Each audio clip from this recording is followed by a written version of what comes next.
Olá, tudo bom? Hoje a gente tá aqui pra ver um vídeo grandinho.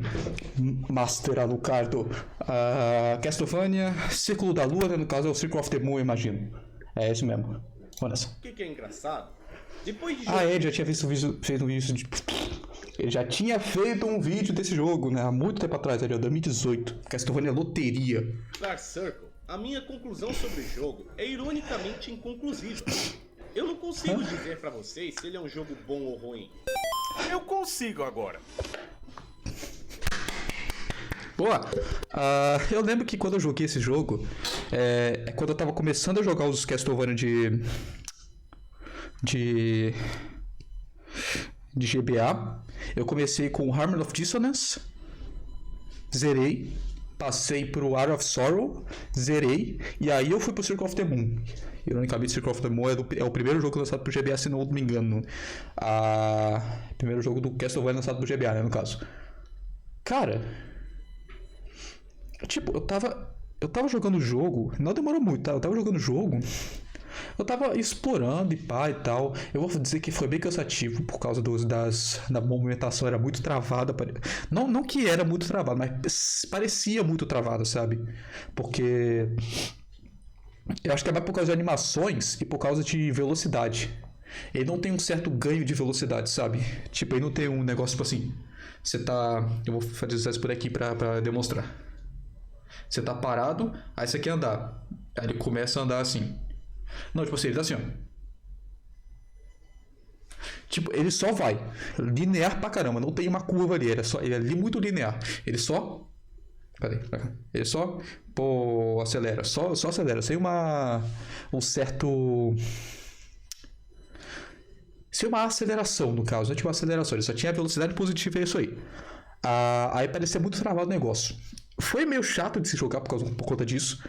Mas aí... Eu tava jogando e pá... Não teve nada que me prendesse a história dele. Eu não lembro qual que é a história do Circle of the Moon. Eu sabia do começo só que tava os três lá pra poder derrotar o Drácula e tal. Nem lembro quem é quem, não lembro que linhagem que eles têm com alguém. Mas tipo, não lembro nem o nome dos caras. Aí tipo, só tava jogando lá e tal, entrei numa porta. Ué, a porta do começo onde o Drácula entrou? Ué, que estranho. Aí eu entrei lá pra ver. Pô, final do jogo.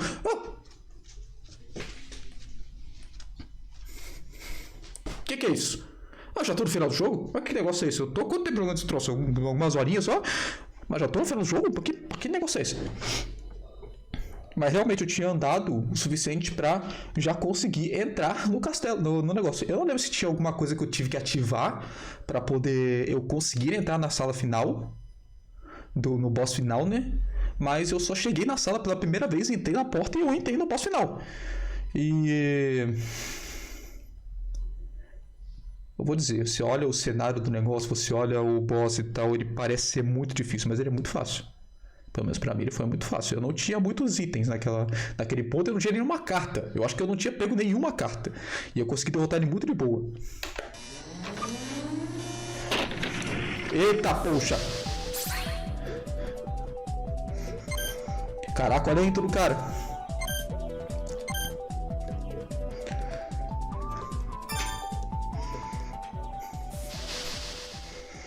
O portalzinho da meu caro espectador, existe algum jogo que você não gostou muito da primeira vez que jogou, só pra dar uma segunda chance e se divertir pra caramba? Acontece de vez... Deixa eu ver. Algum jogo que eu não gostei de primeira e depois que eu rejoguei eu gostei?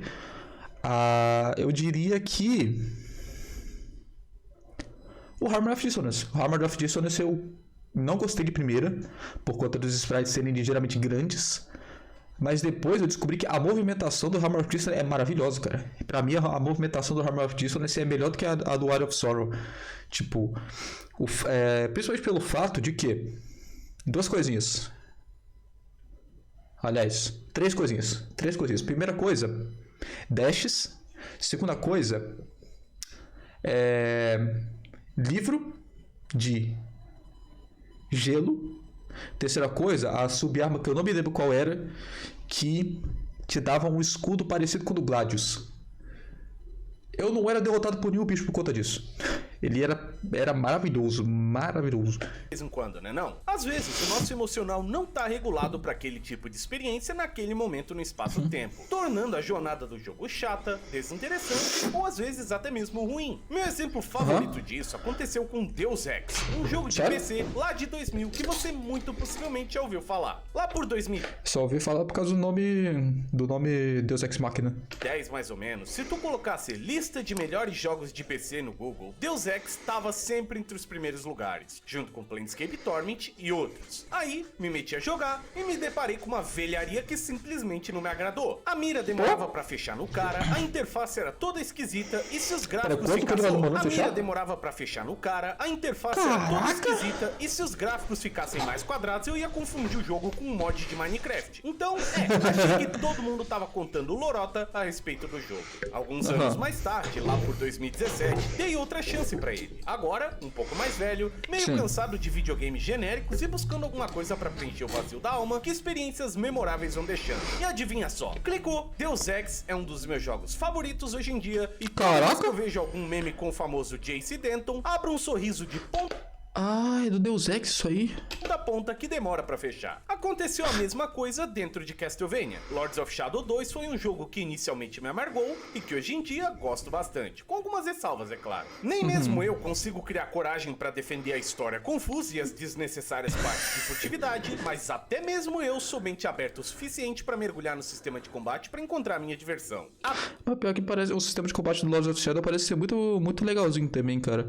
O ruim é que eu não tenho um PS3 isso aí, né? PS3, PS4.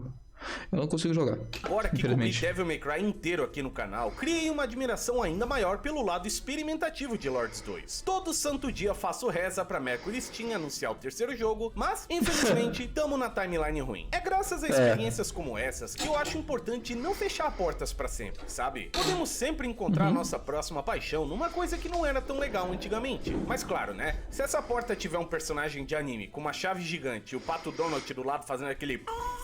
Aí você pode fechar ela com força, tá? Fecha essa porra, fecha!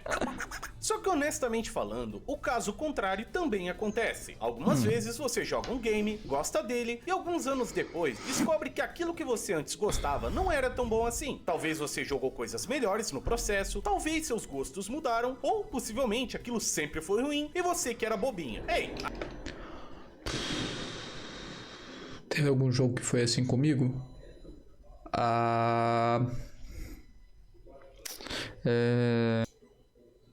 Eu consegui pensar em um.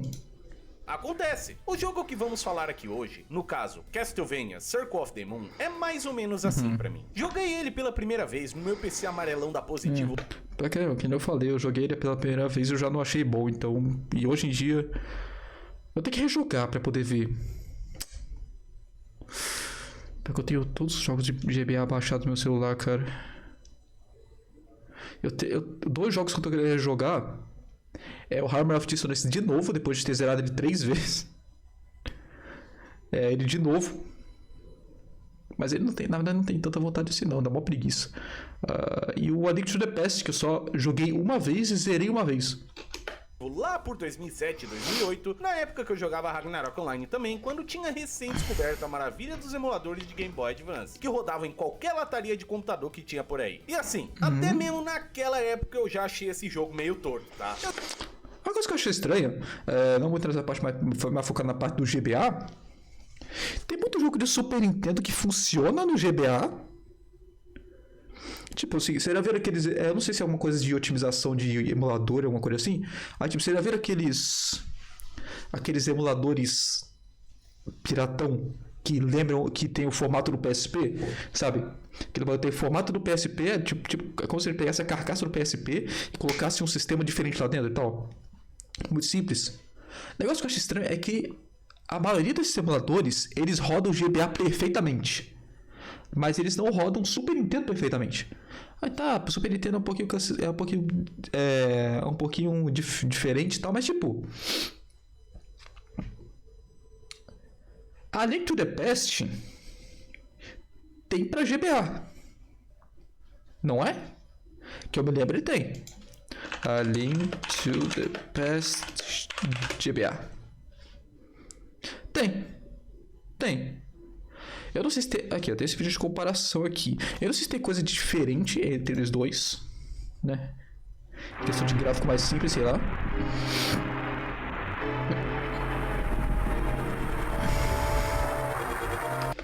É até mais vivo, né?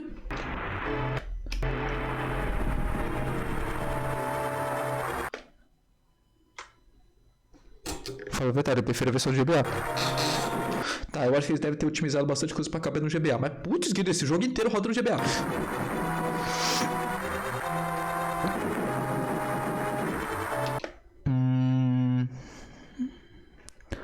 Tá um pouquinho mais blurred.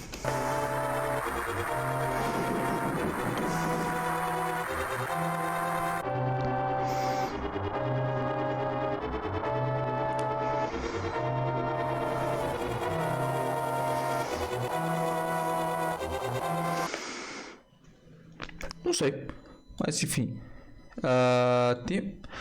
eu não sei dizer se é mais fácil ou não rodar o... Não sei dizer, sei lá, eu perdi o fio da meada. Eu joguei Circle, Harmony e Ari em sequência, e o único que eu finalizei com gosto foi o Area of Sorrow. O Area of Sorrow, maravilhoso. Harmony eu dropei pela metade por causa daquele castelo bizarro, e o... qual foi? Mó legal. Aí, ó, essa batalha final que tipo, parece que é muito complicada, mas nossa. No Circle, eu cheguei até o Drácula e desisti porque eu tentei matar ele usando o arsenal que eu tinha, que infelizmente não foi o suficiente. Sério, eu cheguei sem carta nenhuma nem nada e foi muito de boa. Mas eu ainda tinha curtido um pouquinho o game, sabe? Era meio torto. Tipo, o Circle, caraca, tô pausando muito, né? Esse Circle aí foi um dos jogos que eu zerei, não consegui carta nenhuma. E usei os cheats pra ver o que as cartas faziam, porque eu não sabia. Mas, sabe, passável. Isso tudo acabou depois que vim jogar Circle aqui pro canal há mais ou menos 3 anos atrás. Experimentar todos os Metroidvanias da série, além de outros jogos melhores hoje em dia, me fizeram perceber como o primeiro Metroidvania da saga no Game Boy Advance sofre de um design amador e de momentos frustrantes, mesmo que este ainda tenha boas ideias salpicadas aqui e acolá. Na moral, que a parada de PC faz isso. Frustrante. Cada dano que você dá no bicho, ele te mostra qual que é o bicho que é. Putz, Guilherme. Mesmo que este ainda tenha boas ideias salpicadas aqui e acolá. Só é uma pena que nesse meio tempo eu passei a detestar Circle of the Moon com a força de 1000 sóis. Por uma grande variedade de motivos que eu pretendo mostrar pra vocês aqui na análise. Pô, pior que eu gosto dos gráficos do Circle, velho. Isso é muito bonitinho. Já tentei gostar desse jogo de tudo que é jeito, cara. E já saí em uma jornada de descobrimento espiritual pra ver se tem jeito de arrumar essa desgraça, seja com mods, seja na coletânea ou o que for. Mas não tem jeito. Circle tá velho. Esse jogo envelheceu e não como um vinho, como muitos dos Classicvanias que eu acabei de comer aqui no canal, mas sim como um pão esquecido no armário. Pensa, esse jogo foi lançado no dia 21 de março de 2001, lá no Japão. Que diria foi esse eu nasci? Exatamente no mesmo dia do lançamento do Game Boy Advance. Ou seja, esse jogo tem mais de 20 anos de idade e já pode ir preso pelos crimes de guerra que ele cometeu. Só pra vocês terem um grau de comparação, 20 anos na época que Circle lançou significava 1981, cara. Sabe o que lançou em 1981? Frogger. 20 anos é muito tempo pra gente perceber Caraca. o torto e pra esse ser melhorado e iterado com jogos subsequentes, que foi mais ou menos Mas também a tecnologia evoluiu rápido pra caramba, o que sabe? aconteceu. Harmony tem algumas coisinhas melhores que Circle, bem pouquinhas. Aria é o melhor Metroidvania do Game Boy Advance e assim adiante. Curiosamente, Circle foi um dos jogos mais bem vendidos da saga Castlevania. A IGN reportou mais de 500 mil unidades vendidas apenas no primeiro ano, o que é bastante impressionante, tanto pra Castle quanto pra um jogo de GBA. Mas não se engane, tá? Isso não aconteceu porque ele era um super clássico indispensável ou algo assim. É porque ele vinha junto com os consoles, né? E sim, por esse ser um dos primeiros títulos de peso a ser lançado no Game Boy. Pensa, você tá lá em 2001, acabou de comprar o seu console portátil e tem que escolher entre Fire Pro Wrestling, Dodgeball Fighters, aquele jogo da Arc System, ou o tal do Castlevania Circle of the Moon, que tem um cara legal na capa e uma logo bonitinho. Fica fácil, né? O fato de muitos críticos da época terem apontado as raízes metroidvanísticas vindas lá de Symphony of the Night, que recém tinha se tornado o favorito da série, também ajudou bastante não só nas vendas iniciais, como também na nota do jogo. É bem engraçado ler as reviews dos críticos da época e ver o tipo de comparação que eles faziam. Cheguei a ler análises de gente comparando esse cara aqui com Super Castlevania 4. Tudo a ver, né? Esses são os caras que a gente Tá. Eu vou ler só essa parte que ele falou aqui. Ok, antes de começar eu preciso dizer algo. Eu não sou um grande fã de Castlevania. Eu apenas joguei 2/3 do Super Castlevania 4 e nada mais na série. Então, sem mais delongas, aqui está o que eu tenho para dizer. A primeira coisa que eu notei em Castlevania Secret of the Moon foi o som. Eu estou muito impressionado com a música desse jogo. Como o Johnny disse, o tema de abertura é assustador e parece perfeito. É um pouco metálico.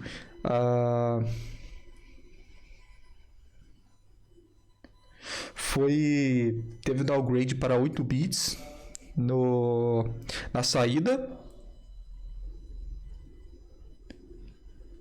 Mas fora os picos de áudio, os pequenos picos de áudio, né? A áudio de pitch alto, né? No caso, muito agudo, não é nenhum problema. Cara, na verdade, esse barulho provavelmente foi encontrado. Provavelmente vai ser encontrado em qualquer som gravado para qualquer jogo de GBA que venha. Você rapidamente aprende a ignorar ele. A música do jogo, a música dentro do jogo, né, na ambientação, é muito marcante e tem efeitos sonoros que são apropriadamente usados. A gameplay é muito impressionante até agora. Em Super Castlevania, eu vi que o controle da corrente ou do chicote ser muito escorregadio, assim, especialmente quando segurado para baixo. É claro, em Super Castlevania, você joga o negócio em qualquer lugar assim. Isso não é o caso do Circle of the Moon.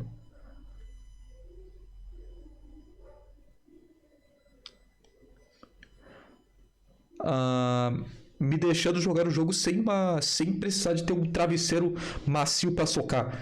No caso, né, para eu ficar com tanta raiva de socar travesseiro. Pular também é algo menos tedioso nesse jogo. Talvez porque ele não comece com um monte de poço sem fundo. Os gráficos são a única coisa. Só a única coisa que eu tenho para reclamar. Como você provavelmente já sabe, esse jogo usa muitos tons escuros para criar atmosfera. Eu esqueci o que é command, velho.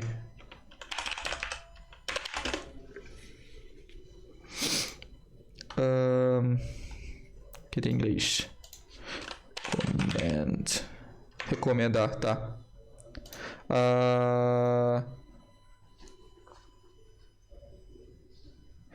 No caso, eu diria que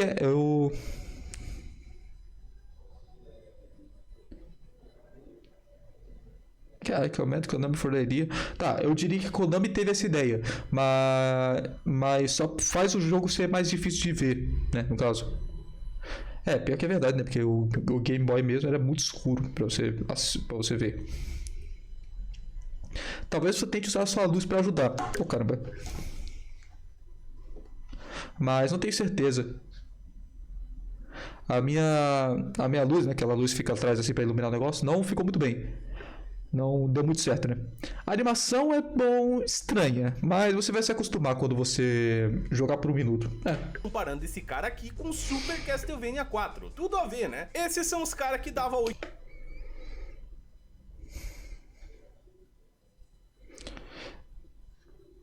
Vou ler só os 2 últimos parágrafos que são ali ele é só descrevendo o jogo. Graficamente, o Circle of the Moon parece muito bonito. Os fundos são muito impressionantes. E enquanto o jogo é muito escuro pro GBA, que já tem a tela bem escura, tem uma sensação dura, assim, ríspida. A única coisa que tem de ruim desses gráficos é a falta de animações. O seu personagem parece muito durinho quando ele está se movendo, particularmente quando ele está correndo. Os inimigos não são exatamente fontes de animação também. A trilha sonora é cheia de grandes músicas que emulam músicas de outros jogos de Castlevania, mas eles também dão certo do jeito deles, né? Adicionalmente, os efeitos sonoros também são muito bem feitos. Então, esse Circle of the Moon é um jogo que realmente pega... Não, aí é meu negócio.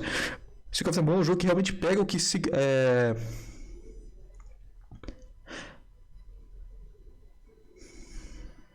Pega o que Symphony of the Night deixou pra trás e brilha como uma das melhores aventuras portáteis já criadas.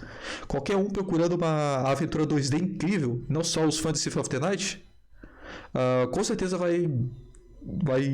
seria muita tolice passar essa. Não sei. 8,5, 9, 9,5 pra Circle of the Moon. E foram reviews assim que ajudaram a popularizar esse jogo, que continua com um sólido 91 no Metacritic, rivalizando com o muito mais polido e interessante Art of Sorrow da equipe do Koji.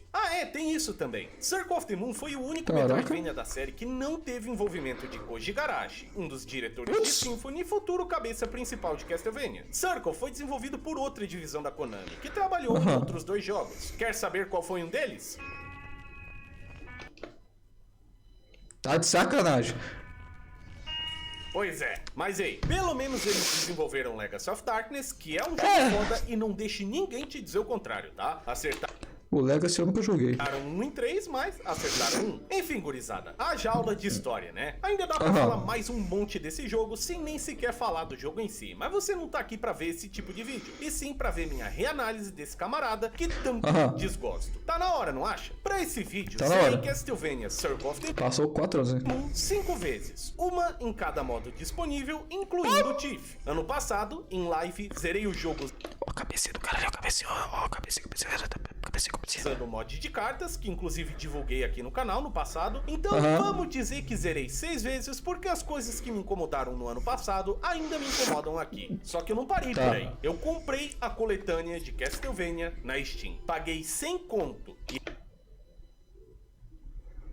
rejoguei Harmony of Dissonance 2 vezes, Area of Sorrow 2 vezes, Drácula X de novo. Eu salvei a Maria e a Annette outra vez. Coletei todas as almas e mobílias, zerei com Julius e Maxim e o mais importante, eu coletei todas as cartas de Circle of the Moon de maneira legítima, grindando igual um pobre coitado.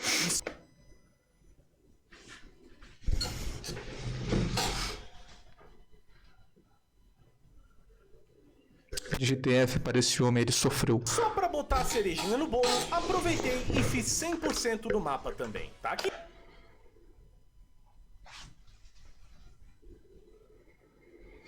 Aqui, ó, a platina bonitinha do lado da minha platina, da outra coletânea, e os 5 saves redondos. Platina bonitinha do lado Aniversário Collection, da minha platina, da outra coletânea, e os 5 saves redondinhos. Por que eu fiz isso? Talvez porque eu seja louco, talvez porque lá no fundo eu seja um masoquista, ou talvez porque você, fã de Castlevania, merece uma opinião embasada em uma experiência completa e recente, e não em memórias de uma época que já se foi.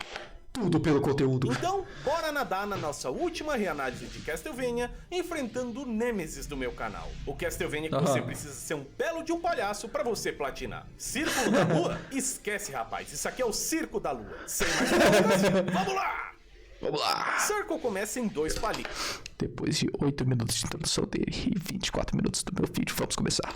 Nos colocando no menu principal ao som de Kyrie Eleison. Uma ótima escolha, devo deixar bem claro. Curiosamente, essa aqui é a única música que parece ter sido portada direto de Round of Blood, ao invés de ter sido refeita pro GBA. O que é diferente, talvez? Vai ver, eles queriam mostrar que o console podia reproduzir vozes em uma qualidade aceitável, e por isso escolheram ela. Criamos nosso save, de preferência com um nome inteligente e realista, e uma apresentação nos conta que em 1830, menos de 50 anos depois de Symphony of the Night, tem gente querendo ressuscitar o príncipe da escuridão outra vez. Pra já tirar isso da frente, Circle of the Moon não é considerado canônico e nunca foi. Os próprios desenvolvedores anunciaram isso numa entrevista lá em 2001. O jogo foi feito pra existir em uma timeline diferente dos Belmonts. Já vi gente dizendo por aí que o Iga tirou o Circle do canon por vingança pelo jogo ter vendido bem ou coisa assim, mas não, o motivo é simples e a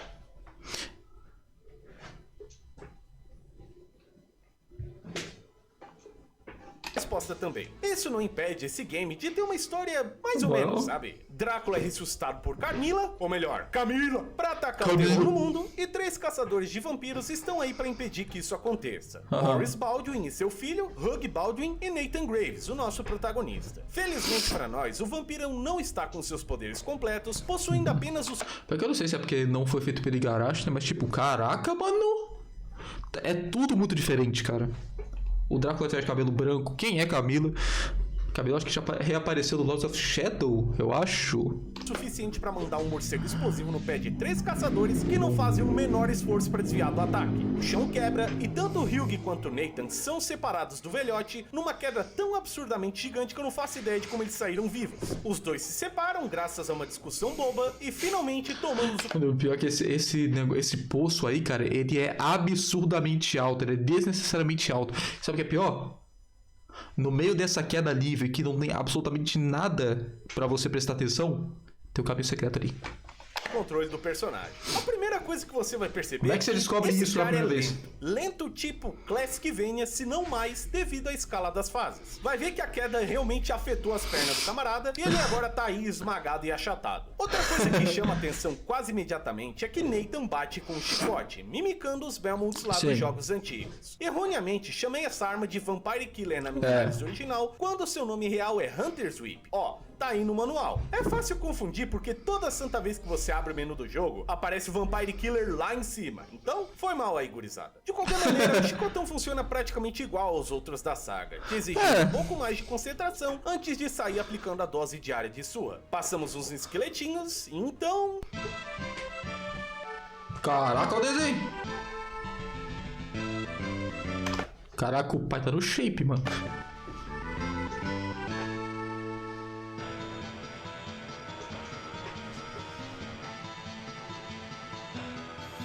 O jogo finalmente começa. Cara, muita gente subestima o quanto uma música de abertura boa pode influenciar nas primeiras impressões de um jogo. Sim. E a Awake, nome da composição da primeira área de Circle, tá aí pra provar que música boa anima a gente logo de cara. Desde quando eu joguei Circle pela primeira vez, a Awake se tornou uma das minhas peças favoritas da franquia inteira. Sério, top 10 músicas de Castlevania. E saber que existe um remix dela no Smash Bros me deixa muito feliz. Afinal, esse aqui foi o primeiro Metroidvania da saga em um console da Nintendo, então nada mais justo, né? E por falar...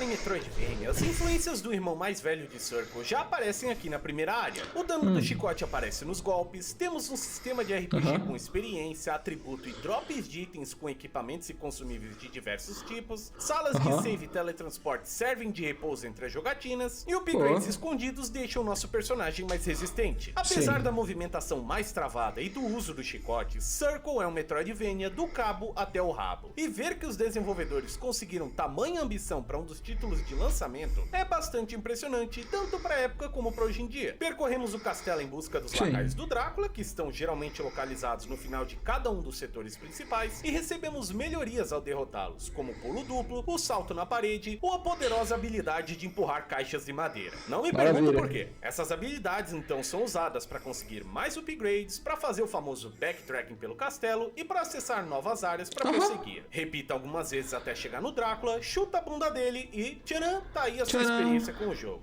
Mas então era isso mesmo? É só você chegar lá de novo que você já pode entrar?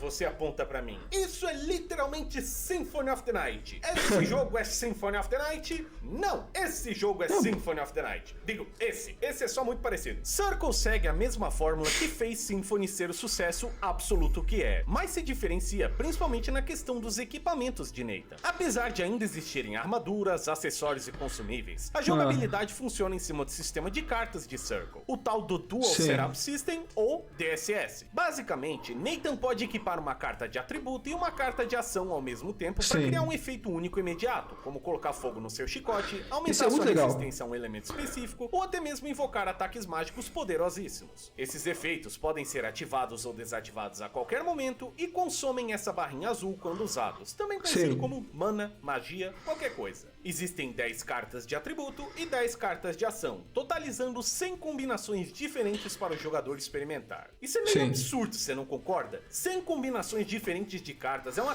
cacetada de opções para o jogador Pois é, né, ter em véi? mãos a qualquer momento. E o conceito de combinar elementos e ações para mudar sua jogabilidade com o pressionar de um botão é bastante excitante. Cada carta governa um tipo específico de utilidade para o seu arsenal, como a Marte, que muda o formato da sua arma, a Uranus, que permite invocações, ou a Vênus, que simplesmente aumenta os seus atributos. E, depois de um tempo, você começa a criar umas ligações básicas como o A com B faz coisa C. Se a carta Salamandra sempre coloca fogo nas coisas, então Marte com Salamandra vai fazer a espada de fogo. Uranus mais Salamandra vai fazer uma invocação de fogo. E Vênus Sim. mais Salamandra vai aumentar o meu dano físico. Prático, certo? Sim, Boa. há 4 ou 5 das 10 cartas de ação. Sendo generoso, Sério? por algum diabo de motivo, o sistema não revela o que cada uma das combinações fazem assim que você coleta as cartas. Sim. O efeito aparece com 3 pontinhos de interrogação até que você mesmo revele através da jogabilidade. Algumas coisas são óbvias e imediatas, como as barreiras ou elementos nos ataques das armas, mas Sim. outras são completamente obtusas, exigindo combinações de inputs ou eventos específicos, como ser atacado por uma categoria de golpe elemental. Eu não faço ideia de como o pessoal mapeou essas combinações online na época que estavam desbravando esse jogo, mas essa é uma daquelas rachaduras pequenas que mostram um pouco do problema maior. Felizmente, nessa coletânea da Steam, é possível saber qual combinação faz o que através de um menuzinho de enciclopédia, que Maravilha. mostra outras informações também, como o drop de inimigos ou a lista de oponentes, que é bastante extensa. É um upgrade abençoado e bastante necessário que evita uma passadinha na wiki a cada vez que você consegue uma carta diferente. Mas assim, sinceramente falando, não é como se fosse necessário também. Apesar de ser o maior diferencial de Circle of the Moon, o sistema de cartas sofre de 2 problemas gigantescos que fazem a coisa toda perder impacto pra mim: a utilidade delas e a maneira como você as adquire. O primeiro caso é papum. Nem em um universo perfeito, 100 combinações de cartas diferentes seriam úteis em todos os momentos. Como só dá pra ter uma combinação por vez, você só pode ter um efeito ativo, o que limita demais essa coisa toda. De que adianta eu ter toda essa variedade se eu só posso ter uma coisa por vez? Não dá pra ter, por exemplo, mais sorte, uma espada de fogo, um escudo girando e um familiar te seguindo. É um desses e pronto. O que é uma grande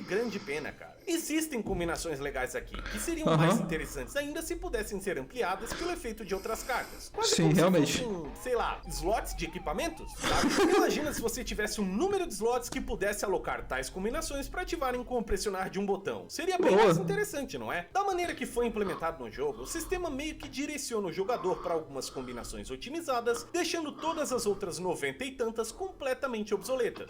Nem só isso, mas tipo, se tivesse um sistema parecido com o do Dawn of Sorrow, de combinação, caraca, de perfis de equipamentos.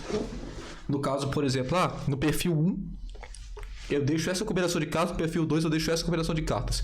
E aí você tem um botão que você pode trocar, ou uma combinação de botões que você pode trocar esses perfis. Aí tipo, eu tô na batalha com o chefe aqui, eu tô com a espada de fogo, mete a espada de fogo, mete a espada de fogo. Aí, putz, agora eu preciso de agora vai ter uma parte que eu vou precisar aumentar minha defesa. Aí vai você ir lá no menu, seleciona a carta, sai do menu. Tá, poxa, você aperta uma combinação de botões tipo LR, você aperta LR, você trocou pra aumentar sua defesa, sabe? Só isso já seria interessante o suficiente. Trabalho jogado fora. Você vai manter uma combinação ativa durante a maior parte do tempo, que consome pouca mana ou te ajuda na maior parte dos cenários. Vai trocar aqui e acolá quando precisar de uma coisa extremamente específica, como, sei lá, ficar parado pra se curar ou quando quiser farmar coração mais rápido. E de resto, lá vão ficar cartinhas no seu inventário. Só que, sendo bem honesto, não faz tanta diferença. A maior parte das combinações de cartas são completamente inúteis. E eu não tô falando isso pra tentar ser mesquinho aos meus argumentos. O negócio é inútil mesmo, tá ligado? A marreta e a katana, por exemplo, são tão hilariamente horríveis que eu sinto dó do pobre Nathan que tem que ficar lá parado só pra dar uma nasquinha de dano. Lembra do Vert lá do Devil May Cry 5? Não espera que toca Bury the Light quando você tiver a katana equipada aqui, tá? A combinação Diana e Manticore mira o chicote levemente pra cima, jogando veneno nos inimigos de uma maneira tão lenta que é mais fácil você ser acertado por um deles do que o contrário. Praticamente toda a categoria das combinações usando Saturno, que governa o ramo dos familiares, são inúteis ou fracas. A inteligência artificial não colabora muito, o dano é baixinho e alguns familiares precisam estar alinhados pro ataque conectar. Então, você tá entendendo o que eu quero dizer? O foco foi completamente em quantidade ao invés de qualidade. E é por isso que eu fico triste que a gente possa ter apenas uma combinação ativa ao mesmo tempo. Com umas 4 ou 5 delas em sincronia, o sistema poderia brilhar com mais clareza e variedade, porque ele é sim bastante interessante. Tanto que foi praticamente remodelado através do sistema de almas visto em jogos subsequentes. Sim, realmente. E olha lá, dá pra equipar mais de uma ao mesmo tempo. Existem combos divertidos aqui, como o esqueletinho que joga um osso que causa um dano absurdo, mas morre de primeira, as cartas de gelo que podem ser usadas pra congelar inimigos e usá-los de plataforma, olha só, Metroid aí, ó, que é basicamente uma clã Solaris lá do Area of Sorrow, ou o chicote gigapênis que estica numa distância hilariamente grande. Mas, infelizmente,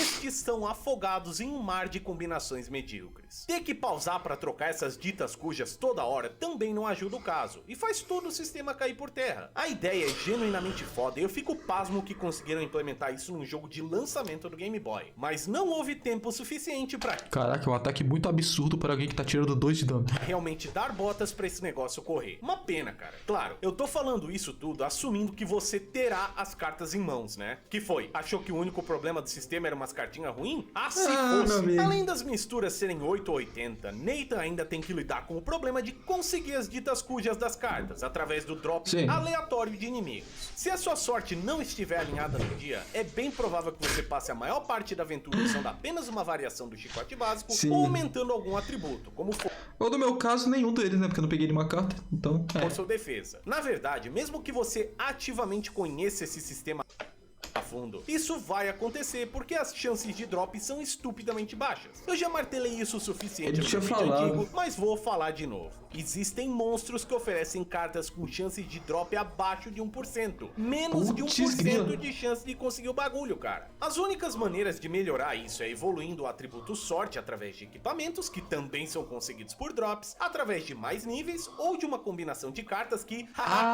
esse jogo não tinha uma loja, não? Não lembro. Também é conseguida por drop. Além disso, o jogador não sabe qual inimigo dropa qual carta. Ao menos não na versão original do jogo, encontrada lá no Game Boy Advance, usada na minha análise antiga. Algum desenvolvedor da M2 responsável pela coletânea percebeu que bela porcaria era não saber o que dropa o que, e agora, toda vez que você derrota um inimigo que dropa uma carta específica, essa aparece aqui do ladinho girando. Logo, se foi percebido e arrumado, não preciso nem perder meu tempo argumentando mais sobre o quão idiota isso é, né? Ponto pra mim. Como o Circle of the Moon não tem mercador e tampouco um bestiário interno, era literalmente impossível saber onde conseguir não tem bestiário, as cartas, a não ser que você fizesse uma lista de inimigos e matasse cada um, sei lá, 1000 vezes no nível máximo com equipamentos de sorte ou no modo ladrão, ou até eles droparem 2 itens diferentes. Parece coisa que eles faziam pra vender guiazinho de jogo em revista fajuta. E eles faziam isso antigamente, tá? Não deixa a nostalgia de cegar. Pra piorar, durante certos momentos da campanha, alguns oponentes especiais que dropam cartas poderosíssimas nascem em mapas que antes eram vazios e que não tem motivo pra serem revisitados, a não ser que, claro, você saiba que eles já estão lá e que esses dropem cartas. A carta Urano, que é a famosa queijadora de Drácula, se unida com a carta Thunderbird, é conseguida dessa maneira, através desse inimigo vela, com uma chance de drop de 0,6%, o que significa... Maravilha! Mas pior é a irmãzinha dela, que dropa a carta Pluto com apenas 0.4 na antiga Arena do Cerberus. Como eu tava em busca do 100% pra platina, eu gastei 13 minutos fazendo isso aí. 13! E eu não consegui a carta. Eu tive que voltar metade do castelo, visto que a sala do Cerberus é localizada no meio do nada, farmar a carta Vênus nas Slimes, que foi mais um período de tempo, combinar com a carta Mandrágora, que fazia aumentar 25% da minha sorte, voltar tudo de novo e continuar matando a dita cuja até sair a tal da carta. minha vontade de esganar quem teve a ideia de fazer isso só não vence a minha vontade de esganar quem defende que isso é legal de alguma maneira. Tudo isso poderia ser resolvido se a chance de dropar a carta aumentasse a cada vez que você matasse o inimigo, ou se mais desses carinhas dropassem essas cartas com mais frequência, como acontece em alguns raros casos. Mesma coisa vale pra Battle Arena, que tem 2 armaduras exclusivas nas últimas salas que também dropam cartas, e se você não conseguir elas ao derrotá-las, ou você refaz a arena inteira de novo, que devo lembrar é difícil pra uma porra, ou faz uso de um pequeno glitch de rasteira pra resetar as portas. Que sistema ruim e datado. Graças a essas chances baixíssimas e a falta de conhecimento de saber onde conseguir o que, é mais do que normal passarmos o jogo todo usando apenas algumas combinações. Na minha primeira rodada de Circle, cheguei no Drácula com apenas 10 cartas. Eu não sabia, né? Ativamente farmei algumas delas, como a carta Marte, que faz a transformação de armas. Quando eu zerei no Shooter Mode, eu cheguei no Drácula com 6 cartas, cara. 6! Levando em conta que a jogabilidade não é exatamente super incrível ou excelente, ficar limitado através do sistema que eles criaram pra esse jogo é muito chato, não concorda? O que faz games como Symphony, Aria, Portent e Order, além de outros Metroidvania serem incríveis, mesmo... Apesar dos gráficos serem realmente bons, eu não gosto dos gráficos do Symphony, cara. Não sei, eu não consigo gostar. Compartilhando elementos de chance, é que o gameplay varia um pouquinho aqui e acolá. Eu gosto de gráficos simples assim, alinhado com os deuses naquele dia. Em Symphony, Alucard coleta uma arma nova a cada tanto tempo, que tem efeitos e habilidades exclusivas. Ele pode soltar técnicas diferentes através de sequências no controle. Os upgrades coletados são interessantes e adicionam coisas ao personagem ao invés de subtrair algo existente, etc. Tem equipes fortes que são conseguidos por chance? Tem, mas muita coisa boa e legal é coletada no castelo. Em Aria, que compartilha uma ideia parecida com a de Circle, é a mesma coisa. Dá pra ter 3 almas diferentes ativas ao mesmo tempo com efeitos completamente independentes. Soma tem uma grande variedade de equipamentos que mudam a sua jogabilidade de maneiras interessantes e por aí vai. O Order então nem se fala. Algumas das habilidades mais legais do jogo são coletadas através da exploração. Dá pra saber quais inimigos dropam glifos através desse efeitinho aqui e você pode deixar 3 sets de glifos diferentes equipados ao mesmo tempo, trocando pra eles conforme a necessidade. Que coisa legal, né? Se você não tiver dropado uma combinação divertida ou interessante em Circle, você vai basicamente estar jogando um Metroidvania travado com uma arma lenta e inimigos esponja de dano. Não é difícil ver por que a galera prefere os outros jogos. A solução imediata e mais fácil pra isso é usar o famoso glitch de cartas de Circle, que é tão fácil de fazer que eu não duvido que teve gente que descobriu por engano. Basicamente, se o jogador ativar o botão de ligar as cartas, pausar o jogo e trocar pra qualquer outra combinação, mesmo que você não tenha ela, o efeito recebido vai ser o último selecionado, e não aquele que você tentou ligar originalmente. Logo, assim que você tiver uma carta de cada tipo, você tem todas e não precisa mais farmar nenhuma. Genial, né? A maior parte da galera que defende Circle roga a favor do uso de glitch, e mesmo eu que não gosto do jogo e que não usei ele durante nenhuma das 5 zeradas, também digo, se quer zerar esse jogo se divertindo um pouco no processo, usa ele, cara. Circle of the Moon já tem um monte... Isso é uma coisa que eu penso no negócio de jogos, qualquer jogo mesmo assim. Jogos são feitos para serem divertidos. Se o jogo ele tá num ponto que... Me levem a sério, ignore isso. Eu não sei porque eu fiz isso. Mas tipo, se o jogo ele tá num ponto de... Realmente... Tá chato... Negócio assim, isso é uma coisa que eu pensei pra caramba quando eu tava jogando o Circle of the Moon. Se tá num ponto que tá chato o negócio, você não tá mais se divertindo com ele, para de jogar, volta depois. Ou se você realmente não quiser parar de jogar, usa cheats, usa glitches, não tem problema. Usa o negócio e tal, não sei que você queira, não, eu quero zerar isso aqui. Honestamente, vai ser honestamente, é isso aí. Aí você faz o que quiser, porque aí você quer sofrer, né? Mas tipo, se você tá querendo jogar pra se divertir e tal, o jogo tá te estressando, usa glitch, usa trapaça, sei lá o que, usa qualquer coisa, mas você tem que se divertir na parada. De problema de level design, inimigo chato, falta de consumível e sabe Deus mais o que, então não faça sua experiência ser tão miserável como a minha. Usa o glitch, usa save state, fast forward, o que tiver mais no simulador aí, e esse jogo vai ser bem mais tragável. Pensa que até speedrunner usa o glitch. É sério, a primeira coisa que os caras fazem ao coletar 2 cartas e a botinha de correr é o glitch pra carta que faz você ter super velocidade. Se eles podem, você pode também. Só não usa isso pra defender esse sistema mal feito, porque aí fica feio, cara. Uma outra coisa que teoricamente arruma o drop de cartas é um mod não oficial onde Nathan encontra elas pelo castelo. Esse mod é bastante interessante, matando 2 problemas com uma paulada só. Inimigos dropam mais carne e as cartas são encontradas por aí. Apesar de ele tirar certos upgrades upgrades para colocar essas cartas. Isso é uma mudança bem-vinda no longo prazo, porque ele deixa o fluxo de exploração mais interessante. Você não precisa ficar parado para farmar em oponentes específicos, basta ter o olho atento e o senso de direção bem alocado. É uma melhoria se comparado ao que tem no jogo base, mas não resolve 100% dos problemas. O glitch ainda é mais rápido e não dá pra usar esse mod na coletânea. Então, eu sou chato com isso tudo, porque eu realmente O glitch na coletânea? enxergo o potencial num Metroidvania governado por combinações de cartas. E sinto que dá pra achar ouro no meio dessa pilha de rochas. Foi uma primeira tentativa de algo diferente, e na minha opinião, os desenvolvedores só acertaram a base. Tem muita gordura desnecessária em cima de um sistema que, em essência, não é ruim, mas que pode ser executado bem melhor, ainda mais hoje em dia, com todo o conhecimento que temos das coisas do passado. Eu só espero que se algum dia aparecer algum Metroidvania inspirado por Circle, eu não tenha que ficar fazendo isso aqui, ou ao menos não nesse nível. Bota um limitador de drops, tipo, sei lá, se o cara...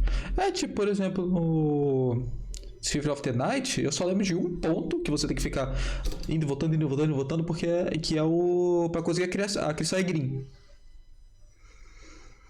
É o único ponto que o pessoal fica indo e voltando pra poder pegar alguma coisa, que é que segue só. É a única coisa que eu lembro. O cara matou o bicho 50 vezes, a carta dropa com certeza, ou aumenta a chance de drop se você matar repetidamente o mesmo inimigo. Não precisa de ciência quântica pra arrumar isso daí. Mais combinações ativas ao mesmo tempo, uma maneira rápida de trocar as cartas sem precisar pausar, e cartas de chefes com efeitos massivos também seriam legais. Hey, se Aria e Order conseguiram algumas dessas coisas, então não é impossível, certo? Quem sabe um dia. Até lá, dá pra gente xingar a outra parte desse jogo que é um completo porre: o mapa e level design.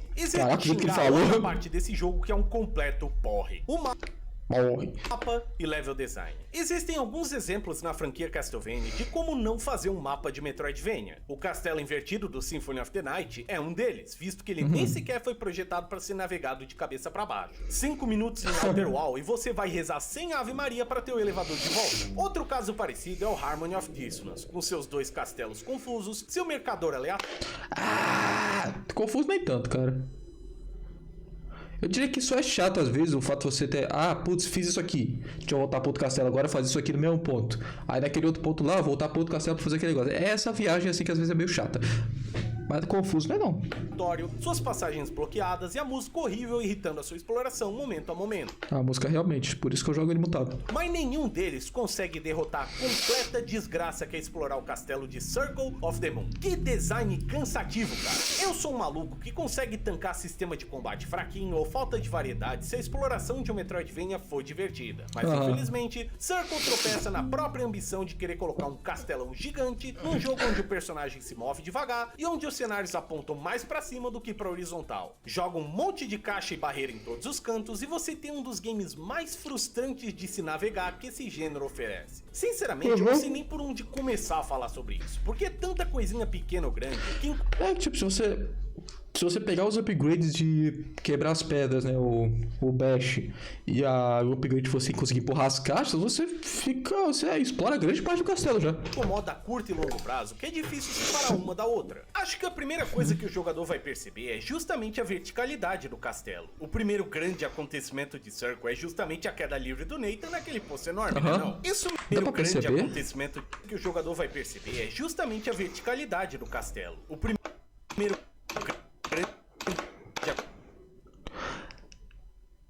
É muito difícil de perceber, olha isso aqui, ó. É muito difícil de perceber. Isso que eu nem sei se é aqui que é a parede quebrável. Mas parece. Acontecimento de Circle é justamente a queda livre do Nathan não teve mais enorme, nenhum. né, não? Isso meio que se aplica pro restante do mapa. Quase todas as áreas progridem de baixo pra cima ou de cima pra baixo, numa linha cheia de zigue-zagues e diagonais que fazem o backtracking, elemento essencial de qualquer Metroidvania, ser muito mais chato do que deveria ser. Áreas... Deixa eu pegar uma coisa pra beber lá que eu tô ficando com sono. Na moral, eu vou socar vocês, cara. Tô brincando, não sou desumilde igual alguns canais de react aí. como a Clock Tower, a Capela, os Halls do Trono ou até mesmo a região da Morte, são progredidos por longos corredores que se interconectam verticalmente, raramente oferecendo atalhos ou passagens interessantes para que você retorne rápido para esses lugares. O castelo é cheio de voltas redundantes para chegar de um lugar ao outro, e são raros os locais que são conectados de maneira divertida e inteligente. Mesmo sendo um jogo bem aberto na questão de onde você pode ir, Circle oferece uma linearidade que só encontrei em Harmony of Dissonance, outro game com progressão terrível. Existe apenas uma maneira de acessar a maior... Por que eu tenho a impressão que Harmony of Dissonance é um jogo terrível? O cara tá metendo pau no Harmony, velho. maior parte dos lugares, e os raros atalhos que conectam as fases podem ativamente te ferrar se você não estiver prestando atenção. Só preciso botar o olho na famosa valetinha da área da morte. Se você der uma rasteira aqui sem olhar pra onde vai dar, de volta pra primeira área do jogo. Se prepara pra fazer todo esse caminho de volta, já que não tem teletransporte na área da caveiruda. Parece até uma pegadinha maligna, né? Só que pra ser sincero, isso me soa simplesmente como amadorismo de level design. Os caras botaram o olho em Symphony of the Night, viram que tinha um mapa gigantão, tentaram replicar no Game Boy Advance e deu no que deu. Foi a primeira tentativa deles, e apesar de ser muito impressionante pelo escopo do console, é uma daquelas coisas que envelheceu muito mal conforme o gênero foi sendo mais experimentado. Isso resulta em um probleminha pequeno, mas constante o suficiente pra ser notável. O uso do mapa. Parece que a cada 5 segundos eu sou obrigado a pausar a ação e olhar pra ver se eu tô entrando na porta correta ou se eu tô na altura certa da sala ou coisa do tipo, sabe? Quase todo clipe que eu tenho gravado aqui tem eu pausando o jogo pra ver o mapa. O level design é confuso desse jeito, mano. Isso acontece graças a um dos outros grandes problemas do Circle. O uso excessivo de passagens bloqueadas por caixas, pedras ou plataformas altas demais. Toda hora, e eu não tô sendo hiperbólico aqui, Mas na moral, cara.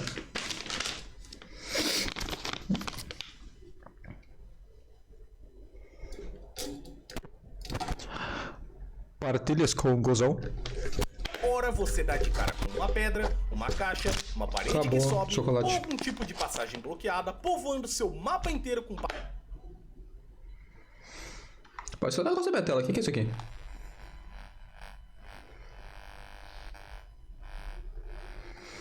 Oi? O que houve? O que foi que ocorreu neste momento?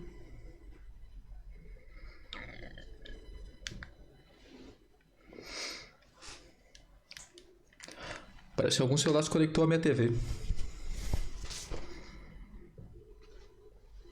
Passagens incompletas, até que você descubra por algum milagre de Cristo pra onde tem que ir. Isso é uma coisa que acontece em Harmony of Dissonance também, transformando ambos os jogos em pesadelos pro fã mediano de Metroidvania. Eu sou o melhor jogador do mundo, não sou porque, putz, Guila, eu não tive nenhum problema com Harmony of Dissonance, cara. O upgrade coletado significa uma reexplorada completa no mapa inteiro, porque os lugares para se progredir simplesmente não são claros o suficiente. Um exemplo disso acontece mais ou menos na metade da campanha. Depois de derrotar o dragão zumbi e pegar o upgrade que empurra caixas, o próximo passo é seguir para a área da morte. Sabe onde fica esse lugar? Atrás de uma caixa lá do outro lado do mapa, nesse pixel escuro que aparenta ser só uma salinha com upgrade igual às incontáveis outras que tem por aí. Mesma coisa quando você pega o wall jump, mesma coisa quando você quebra a estátua da donzela de ferro, mesma coisa quando você pega o super pulo. A não ser que você use um mapa externo, coisa que eu não usei, mas recomendo bastante, se prepara para perder um bom tempo andando pra lá e pra cá. Ainda assim, Circle possui duas áreas opcionais que podem ser completamente ignoradas, caso você saiba... Eu acho que eu fui completamente ignorado por eu ignorei muita coisa justamente porque eu não tava prestando atenção. E eu só cheguei no Drácula e é isso aí. Pra onde ir. A área do dragão é a área da morte. Derrotar os dragões lafrenhudos vai te dar o upgrade de empurrar a caixa, que é usado para coletar melhorias de vida e corações, além de acessar a fase da morte. Essa fase, que inclusive é um saco de navegar, porque você tem que ficar fazendo quebra-cabeça de empurrar a caixa, vai te dar a relíquia que limpa a água da Underground Waterway, que é tóxica e dá dano alto por segundo. Mas nada te impede de direto pra lá após derrotar o Adramalete. Vai dificultar pra caralho a sua estadia naquele lugar que é disparada a pior área de um Metroidvania que eu já joguei até hoje? Vai, mas dá pra pular um bom quarto do jogo fazendo isso. Quando eu zerei no Fighter Mode, eu usei essa estratégia que me economizou algum tempinho. É uma coisa pequena, mas isso é legal, cara. Você basicamente dá um tiro no próprio pé pra correr uma maratona mais rápido durante algum tempo. E aposto que muita gente já tentou passar por essa área miserável feita por alguém que odeia Castlevania sem ter purificado a água antes. Lembre-se, se você jogar, vai lá matar a morte, tá? É uma corridinha a mais, mas vai facilitar a sua vida nesse lixo de esgoto. Já basta as plataformas ficar pausando o jogo a cada 5 segundos, os inimigos soltarem projéteis de fora da câmera e as armaduras te congelar e basicamente te matar em 2 pauladas. Essa área é um lixo completo, não se estressa sem necessidade, beleza? Como você pode... Dá pra ver o quanto que demora nessa parte aqui, ó. Os inimigos soltarem projéteis já... Tá muito rápido, olha o tempo que ele demora pra poder ativar uma alavanca. Basta as plataformas ficar pausando o jogo a cada 5 segundos, os inimigos... 2 segundos acelerado. Soltarem projéteis de fora da câmera e as estressa sem necessidade, beleza? Como você pode ver, o castelo de Circle é problemático, tanto quanto o do Harmony of Dissonance, que também foi projetado por alguém muito puto com o próprio trabalho.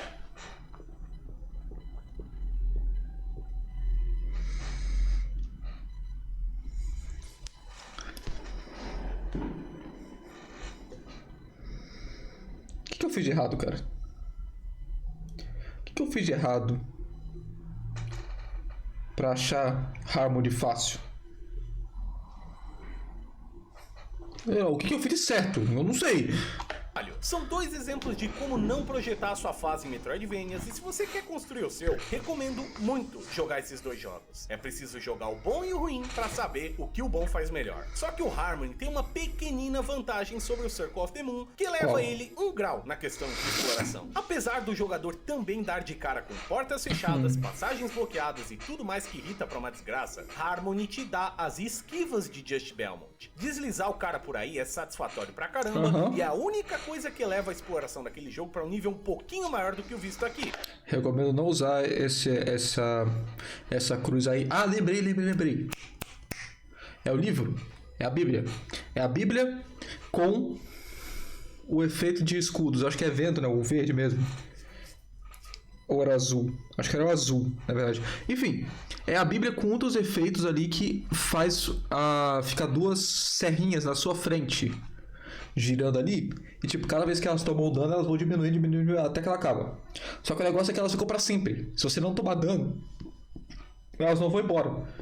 E se você só tá andando no castelo procurando o que fazer, você andando assim, elas não indo embora, demora muito pra elas quebrarem, e é tempo suficiente pra você recarregar o que você perdeu de MP e criar novas. Então tipo, é ótimo isso. Você tem basicamente um escudo infinito.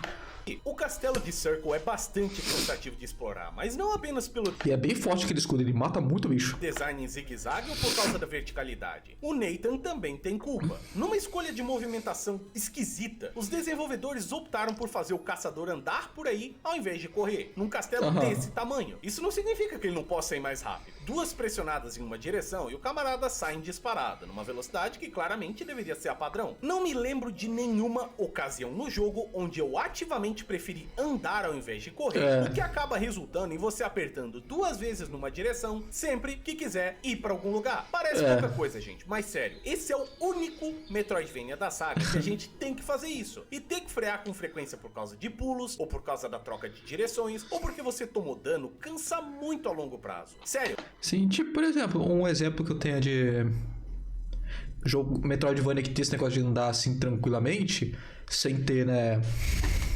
sem ser necessariamente com analógicos e tal, é o Hollow Knight. Que, tipo, você corre no jogo inteiro, você corre, mas em lugares como, tipo, a cidade lá e tal, lugares que são tranquilos, não tem nenhum monstro e tal, você anda neles, você fica andando. É bem legalzinho. Parece reclamaçãozinha besta, olha lá o hater do Circle of the Moon, mas olha o tamanho do castelo, olha a velocidade que o Nathan anda e pensa que toda vez que você quiser ir mais rápido, é 2 toques pra frente, e depois mais 2, e depois mais 2, e depois mais 2. Meu Deus, cara! Pra vocês terem uma ideia, no Minecraft mesmo, Eu era muito acostumado a apertar o 2 vezes W pra poder correr, né? E tal. Depois que eu descobri que o Ctrl faz a mesma coisa, eu não uso mais os dois Ws. É só, eu quero correr assim, eu aperto o Ctrl com o mindinho e é isso aí. Não É é muito nem melhor. um pouco satisfatório. A pior parte é você sentir isso na lata quando tá explorando o mapa pra valer. Existem pouquíssimos portões de teletransporte, 5 ao total se a memória não me falha. Logo, existem áreas que só dá pra entrar e sair a pé. Se quiser farmar alguma coisa por lá, como cartas, equipamentos ou consumíveis, é bom equipar um Nike bem confortável porque a corrida vai ser longa. Isso se a gente ignorar também o knockback desse jogo, que acontece quando o Nathan recebe dano. Não importa se for 1 ou 30 ou 500, se você tá no chão ou pulando, se alguma coisa encostar em ti, se prepara pra ser projetado pra trás igual soco do Dragon Ball, tá ligado? O cara fez os desenhos pro vídeo, mano.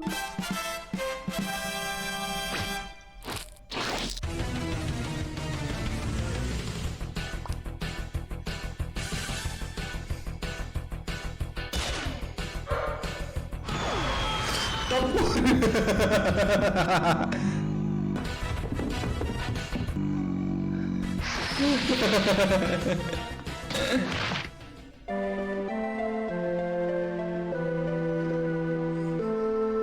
Isso é especialmente frustrante na presença da verticalidade desse lugar e duplamente irritante quando acontece por um projétil vindo de fora da tela. De novo, E na moral, cara, eu joguei esse jogo com save state. E ainda assim era muito chato esse negócio, velho. Underground Waterway vai a merda, cara. Outra coisa que não costuma ser tão conversada quando se fala do layout de um mapa em um videogame é o posicionamento de inimigos. Parece trivial, certo? Só não botar de mais nem botar de menos, bem de boa. Mas bicho, joga Circle of the Moon e você vai entender o quão importante é balancear isso direitinho. A maior parte das salas do castelo são lotadas de inimigos praticamente copiados e colados, sabe? É uma coisa que você não vai jogar prestando muita atenção, talvez isso passe batido, mas quando você percebe, não dá mais pra largar. É sério, caminha num corredorzão aleatório e você vai ver o mesmo grupo de inimigo colado pelo menos umas 3 vezes seguidas, tá? Se não mais. Troca de área, tem bicho, seguido do mesmo, seguido do mesmo, um atrás do outro. Isso se repete pelo castelo inteiro, do começo ao final do jogo, e apesar da variedade de oponentes ser relativamente grandinha, eu genuinamente acredito que os caras basicamente foram lá no motor gráfico e fizeram isso aqui sem pensar muito. A cereja do bolo é matar todos os motor gráfico e fizeram isso aqui. O cara refez o Circle of the Moon no Game Maker? Sério? Ah, não, é só isso que ele fez, só botou o mapa ali, botou os personagens, isso aí. Sem pensar muito. A cereja do bolo é matar todos os inimigos de um lugar, entrar numa sala, dar de cara com uma caixa, retornar e ver a gangue inteira de pé de novo. Que cansaço, cara. Esses corredores longos com inimigos repetidos me fazem questionar novamente sobre o tamanho exagerado desse castelo, sabe? Dá pra facilmente enxugar uns 30% do mapa inteiro sem perder absolutamente nada de valor. É pura gordura. Maior não significa melhor em Metroidvania. Eu prefiro explorar 5 vezes o mapa de Eye of Sorrow, que é elegante e compacto, do Eu explorei 6 vezes. Em 2 delas foram 100% só. que passear pelo mapa colossal do Bloodstained ou do Dawn of Sorrow. Mesma coisa aqui. Isso também acaba afetando bastante a dificuldade do game. Esse jogo não é particularmente difícil se analisarmos a inteligência artificial dos inimigos ou coisa do tipo. Mas graças ao mapa confuso, a falta de um mercador, consumíveis que não curam nada e que são difíceis de conseguir, salas de save escassas e poucas cartas com efeitos regenerativos, é mais É um jogo hard. Nathan ficar com pouco HP enquanto navega por aí. Cada porrada aqui dói bastante, o que é um chamativo para certas pessoas. Não dá para negar que o Alucard e o Soma ficam basicamente imparáveis se você souber onde procurar os equipamentos apelões, como o Shield Rod ou a Clan Solaris. E não tem algo equivalente Ou Soul Steel, né? Ai, Arthur Nogueira. no Circle, ao menos não durante boa parte da aventura. Isso resulta em um jogo que você tem que progredir com calma, porque as salas de save são raras, os inimigos abundantes, o dano que você recebe é alto e o que você causa é baixo. Um erro bobo pode te mandar direto pro caixão, te fazendo perder experiência, itens e às vezes até cartas se você conseguiu alguma no processo. Essa falta de save points é perceptível do começo ao fim do jogo, e só pra jogar sal na ferida, nem o Drácula e nem a Battle Arena têm saves próximos. Ambos Ambos exigem que você use teletransportes para chegar ali mais rápido ou que gaste um tempinho escalando mais salas verticais em áreas irritantes. Cansei de fazer a rota de volta pro É igual eu tinha falado, cara, no Circle eu derrotei muito fácil o Drácula, cara. transporte quando eu terminava de farmar alguma coisa. Essa área aqui no meio do mapa é a minha melhor amiga, porque é um dos poucos lugares onde novos inimigos não spawnam depois de você matar. E tipo, o save state que eu usei na parte do Drácula foi só tipo, justamente pra não ter que voltar. Eu vi, putz, tá muito longe o save. Eu vou salvar aqui na entrada. Vamos enfrentar, morri, volta na entrada, morri, volta na entrada, volta. É isso aí. Então, se eu quisesse chegar com mais energia nos lugares, voltava pra cá, salvava e retornava pro teletransporte. Não foi muito divertido. Depois de 5 zeradas, mais uma do meu vídeo anterior e mais uma em live com o modo de cartas, posso dizer pra vocês com confiança que Circle tem a provável pior exploração de cenários da franquia inteira. É uma soma de elementos diferentes que criam uma sinfonia do caos que não é encontrada na maioria dos outros jogos. Eu já sei pra onde progredir, sei de memória a maior parte dos upgrades e zero jogo com relativa rapidez, olha aí. E ainda assim, forço o meu ponto. Esse castelo, essa movimentação e esse layout envelheceram mal pra caramba e foram... Eu perdi o save do Hour of Sorrow? Pera aí, deixa eu ver se eu perdi mesmo. É, eu perdi mesmo. superados nos jogos subsequentes com muita tranquilidade. A única coisa que se salva nessa pilha de reclamações é que Circle tem bastante parede quebrável e eu adoro parede quebrável nesse tipo de jogo. Me sinto inteligente encontrando elas. Pena que a maioria dos upgrades te dá apenas mais 10 em um atributo, tipo mais 10 de vida. Mas aí, pelo menos incentiva a exploração. O sistema de cartas é cheio de buracos, explorar o castelo é chato e arrastado e os pormenores do jogo dão... Justamente pelo fato de ter muitos, eles não podem te dar muitos upgrades por cada achada, né? Tem alguma coisa que se salva aqui? Cara, tem. O ponto mais forte de Circle of the Moon reside na sua apresentação, que é extremamente sólida para um jogo de lançamento no Game Boy Advance. Apesar de ele já ter sido superado por Area of Sorrow em questões gráficas e o Harmony ser muito mais ambicioso com aquela manipulação de sprites para fazer um efeito 3D, Circle não fica tão para trás, tá? Eu gosto muito do estilo gráfico dele, que é sólido o suficiente para ser um produto comercial, mas experimental bastante para parecer um jogo feito por um grupo de amigos, sabe? A maior parte dos Metroidvanias da saga tenta emular ou reproduzir a qualidade das sprites vistas lá no Symphony of the Night, algo que é bastante difícil porque Symphony ainda é rei no mercado quando se fala em gráfico. Então, ver que apesar de não gostar tanto, eles tentaram algo mais humilde e pé no chão me satisfaz bastante. Eu não terminei. Por que eu não terminei a frase? Eu falar, apesar de eu não achar, de eu não gostar tanto, eu concordo. Esse é o tipo de amadorismo que não me incomoda. O mesmo se aplica para os estágios. Apesar de estes não serem nem um pouco divertidos de navegar, as áreas são distintas o suficiente umas das outras para não embolorar o cérebro mais...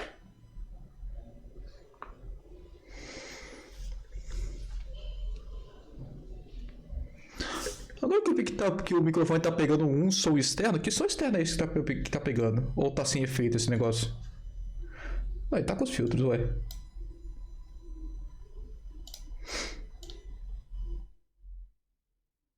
Oi. Pera aí, deixa eu só ver como é que tá a minha voz. Cadê? Oi. Tá. Ok. mais do que ele já embolora, né? E cada uma irrita de uma maneira diferente da outra. Então, ponto pro Circle, eu acho. A única coisinha do lado gráfico que me tilta um pouquinho é a gigantesca reutilização de inimigos à armadura nesse jogo. Deve ter mais de 10. Caraca! E praticamente a mesma sprite e animações, apenas elementos e projéteis diferentes. Os caras deram uma de Mortal Kombat aqui pra inflar um pouquinho o bestiário, só que acho que exageraram um pouquinho, tá? De resto, né? Os inimigos são interessantes e o castelo por si só também. Um criticismo muito comum em... Pô, o castelo, né? Tem bastante guerreiros, cavaleiros, coisas assim, faz meio sentido. Encontrado em reviews da época é do game ser muito escuro para a tela do Game Boy Advance, dificultando a visualização dos cenários e de outros elementos. Se você já se perguntou o porquê do Just Belmont ter uma aura azul ao redor dele lá no Harmony of Dissonance, é por causa desse criticismo. Eles colocaram isso pra galera poder enxergar melhor na telinha do GBA. Hoje em dia não sofremos mais com isso e Circle consegue brilhar com os seus cenários escuros e mais atmosféricos, que são sempre bem-vindos quando falamos de Castlevania. Castlevania. Não são o ápice em questão de escolha de cor e coisa assim, mas são legais o suficiente pra aventurinha do Nathan. Só me pergunto o que o Drácula quer com tanto vitral lá na capela. Haja janela nesse lugar, hein? Eu também gosto bastante da capa do jogo. É isso, não tem muito detalhe. Eu também gosto bastante da capa do jogo. Tó, aqui tô eu desenhado igual na capa do jogo. O cara fez muito desenho pra esse vídeo, hein? Legal, né? É isso. Vamos lá. E aproveitando o fio da meada, uma outra coisa que eleva um pouquinho o astral de Circle of the Moon são as suas músicas. Esse jogo é quase um álbum de amor pra franquia Castlevania, com trilhas memoráveis vindas de praticamente toda a saga. Castle 3, 4, Bloodlines, Rondo, até a Castlevania 64 aparece por aqui, pintando desde os temas de chefes até os corredores de inimigos. Uma coisinha pequena, mas que é bem legal, é que essas versões são bem diferentes das originais, tanto por causa do Game Boy como pelo próprio estilo de composição. Eu gosto disso porque é mais uma variação oficial de uma música que a gente já conhece. E eu conheço bastante gente que prefere as vistas aqui do que nos jogos originais. E não é só isso. Eu não gostei tanto das criadas pra Circle também são incrivelmente boas. A do Drácula em especial é uma das melhores trilhas finais de chefes da franquia inteira. Tipo, eu não gosto muito de músicas 8 bits. Por isso que eu gosto bastante quando alguém faz remix de músicas 8 bits, cara. Realmente fica boas pra caramba. Tipo... Qual que era a música? Deixa eu lembrar aqui.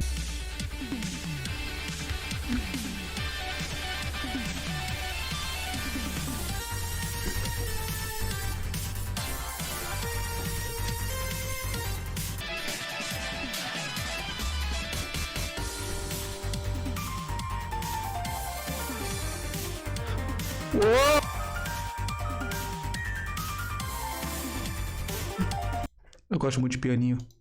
Que rivaliza de frente com os trabalhos da Michiru e dos antigos compositores. Dá uma olhadinha.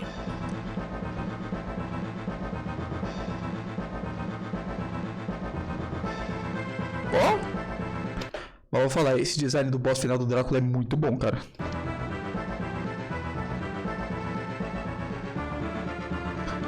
Apesar de eu não entender muito bem a parada do olho na barriga, porque ele tem olhos.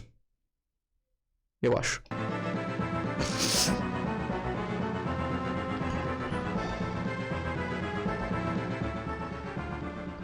Tipo, parece ser muito abafado, sabe? Eu não sei se é por causa da capacidade do chip de áudio do negócio, mas tipo, dos alto-falantes, do GBA no caso, né? Mas é muito abafado o negócio. Quando tem o Dash pra ser a graça salvadora da mediocridade, Circle tem um lado sonoro. Mesmo que algumas das músicas irritem no longo prazo, esse aqui ainda é o Castlevania com a minha trilha favorita entre os 3 do GBA. Parabéns pra equipe por colocar tanta qualidade num cartuchinho tão pequeno. Sair de Circle e seguir pro próximo jogo, no caso o Harmony, é igual trocar um sanduíche de presunto por pão seco do dia de ontem. Dureza, principalmente pros ouvidos. Antes da gente fechar os panos, ainda tem 2 tópicos que eu gostaria de conversar sobre esse jogo, os chefes e a Battle Arena. Como eu falei antes, não acho que Circle of the Moon é um jogo difícil por causa de design inteligente, mas ele certamente é bastante desafiador por inimigos esponja de dano, falta de sala de saves e consumíveis e assim adiante que eu já falei pra vocês. Isso se aplica aos chefes também. A maior parte deles é bastante simples em comportamento e padrões. Eles repetem ataques previsíveis, usam golpes em área ou projéteis que seguem o personagem e perambulam pra lá e pra cá. Algumas vezes, literalmente, como no caso da morte.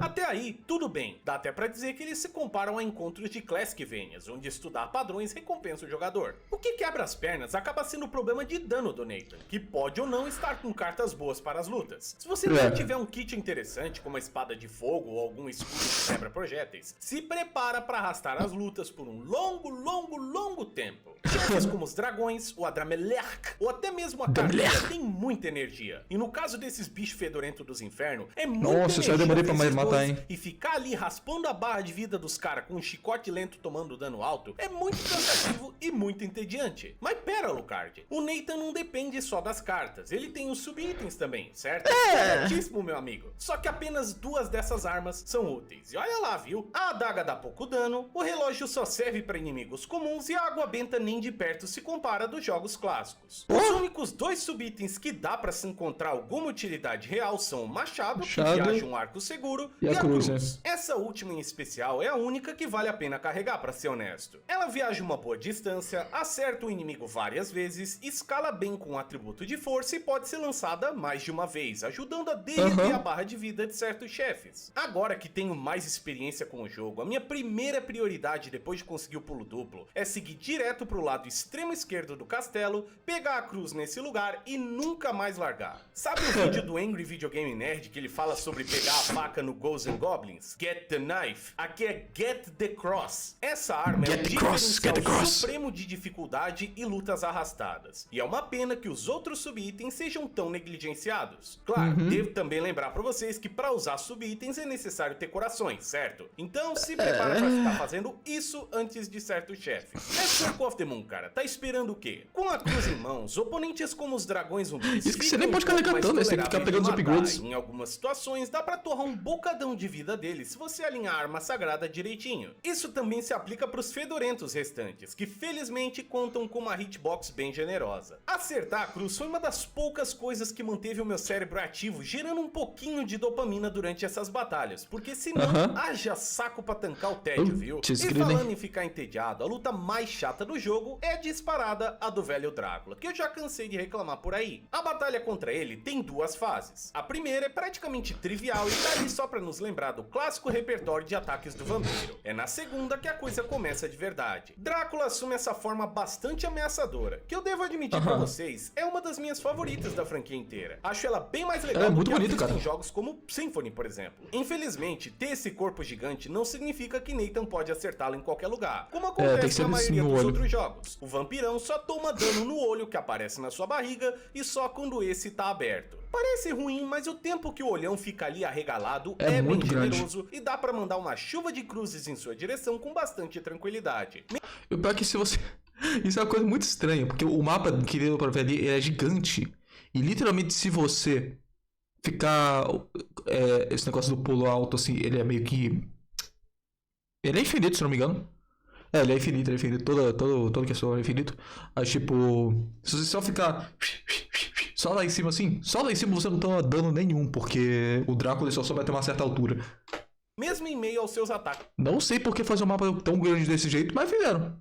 Principais: um laser, umas bolhas de veneno e uma chuva de meteoros. Se qualquer coisa dessa te acertar, se prepara pra perder um belo tecão de energia, mesmo se estiver equipado com alguma coisa boa. Apesar de não serem ataques difíceis de evitar, 2 ou 3 pauladas já são o suficiente pra te mandar de volta pra sala de save. Até aí tá tudo tranquilo. O problema da luta reside quando você causa dano suficiente pro olhão começar a fugir. Drácula perde sua forma completa e sai voando pelo cenário com uma barreira de morcegos que causam bastante dano sem entrar em contato com você. A cada tanto tempo, ele retorna à sua forma completa, preparando um ataque de carga que precisa ser desviado com o super pulo. Não é difícil nem nada, mas se você não tiver bons equipamentos ou nível suficiente, isso aí te mata de vez. Desse golpe te matar de primeira, tá? Então, cuidado. Desviando algumas vezes, ele retorna pra forma de olho, provavelmente fora da tela, te dando espaço pra acertar 1 ou 2 golpes se você for sortudo, já que tanto os morceguinhos quanto o próprio Drácula andam em um padrão bastante errático.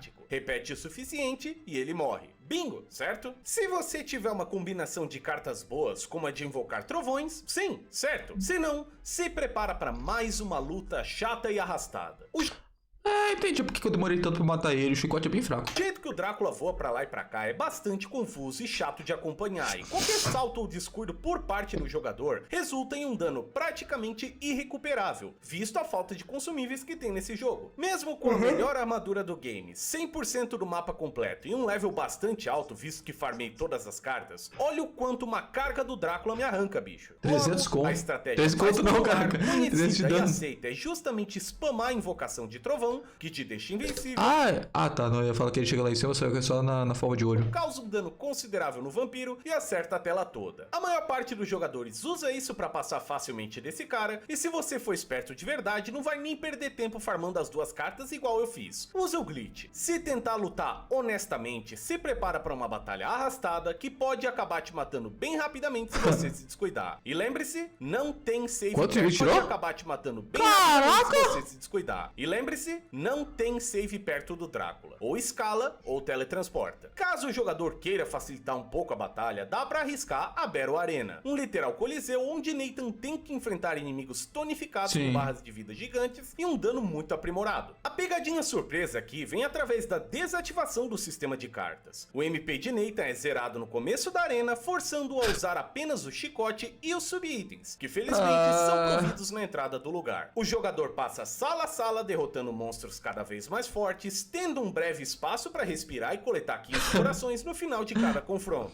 Ao terminar a arena, somos presenteados com a Shining Armor, um peitoral com defesa absurda que vai ajudar bastante a reduzir o dano do Drácula, caso você não queira usar a estratégia do trovão. Sendo bem honesto, eu gosto bastante da arena. Genuinamente sou fã desses desafios insanos que te recompensam com algo apelão no final. Então, me atirei contra ela até passar, e depois de umas 3 ou 4 tentativas, coletei a famigerada armadura. Foi legal. Eu gostaria que existissem mais lugares assim nesse castelo, já que existem tantos corredores longos, salas verticais e segredos dentro de segredos. Sinto que seria bacana trocar alguns dos upgrades de energia ou magia por coisas úteis, como cartas, acessórios ou outras armaduras. Ei, é assim que funciona nos outros Metroidvanias da franquia, não é mesmo? Sim. Apesar da arena ser uma coisa diferente e interessante, essa não se safa de alguns criticismos também. Já que é pra ser chato, vamos ser chato, né? Por exemplo, a falta de um save próximo irrita até mais do que no Drácula. Como falei anteriormente, tem que dar toda uma volta até aqui e tem inimigos fortes no caminho. Qualquer perda de HP faz toda a diferença nesse lugar, então traga bastante consumíveis. Ou seja, vai lá farmar carne que cura 50 enquanto você tem 1000 de HP. Outra coisa que incomoda são certas salas específicas, como as dos Minotauros. Eu não faço ideia de como se passa dessa parte sem tomar dano, visto que tem pelo menos 10 grandões com ataques em área. Parece uma sacanagem feita de propósito pra você perder um monte de energia à toa, dificultando ainda mais as salas finais. Para passar dessa parte com mais tranquilidade, pelo menos no modo normal, eu tomei trocentas poções de mana, castei Thunderbird antes do meu MP zerar novamente e prossegui sem perder muita coisa. Mas coitado daquele que não conseguir fazer isso a tempo ou não tiver a carta. É um negócio projetado pra te matar, não pra te desafiar. Conseguindo a armadura, pouca coisa no jogo vai continuar te dando trabalho, porque ela realmente faz a diferença. Mais do que qualquer level, mais do que qualquer equipamento anterior e mais do que qualquer carta. Esse negócio é tão útil que eu repeti a arena em alguns dos outros modos extras. Aquele ali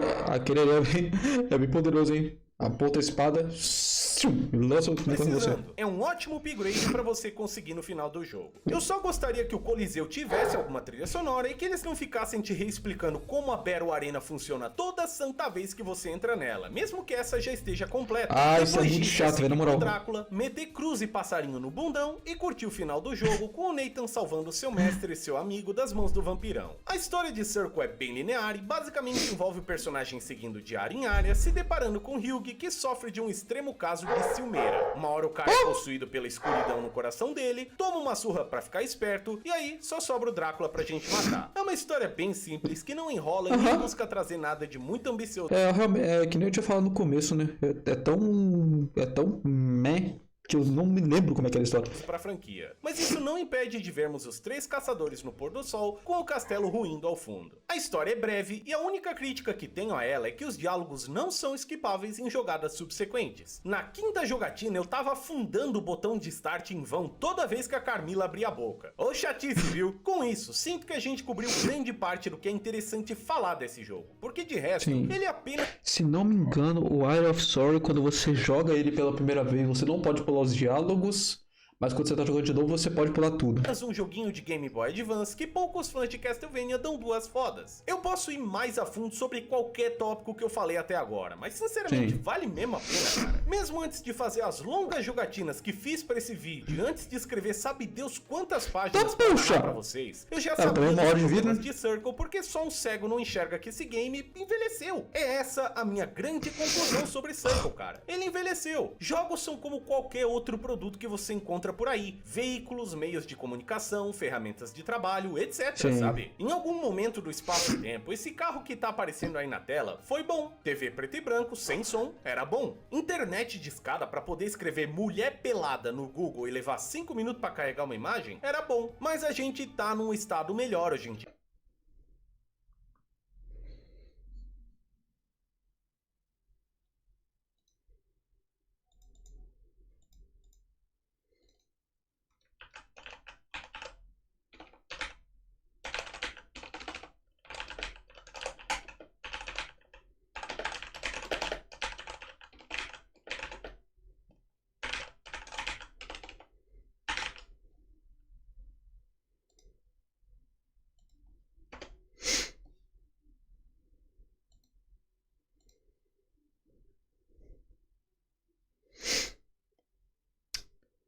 É.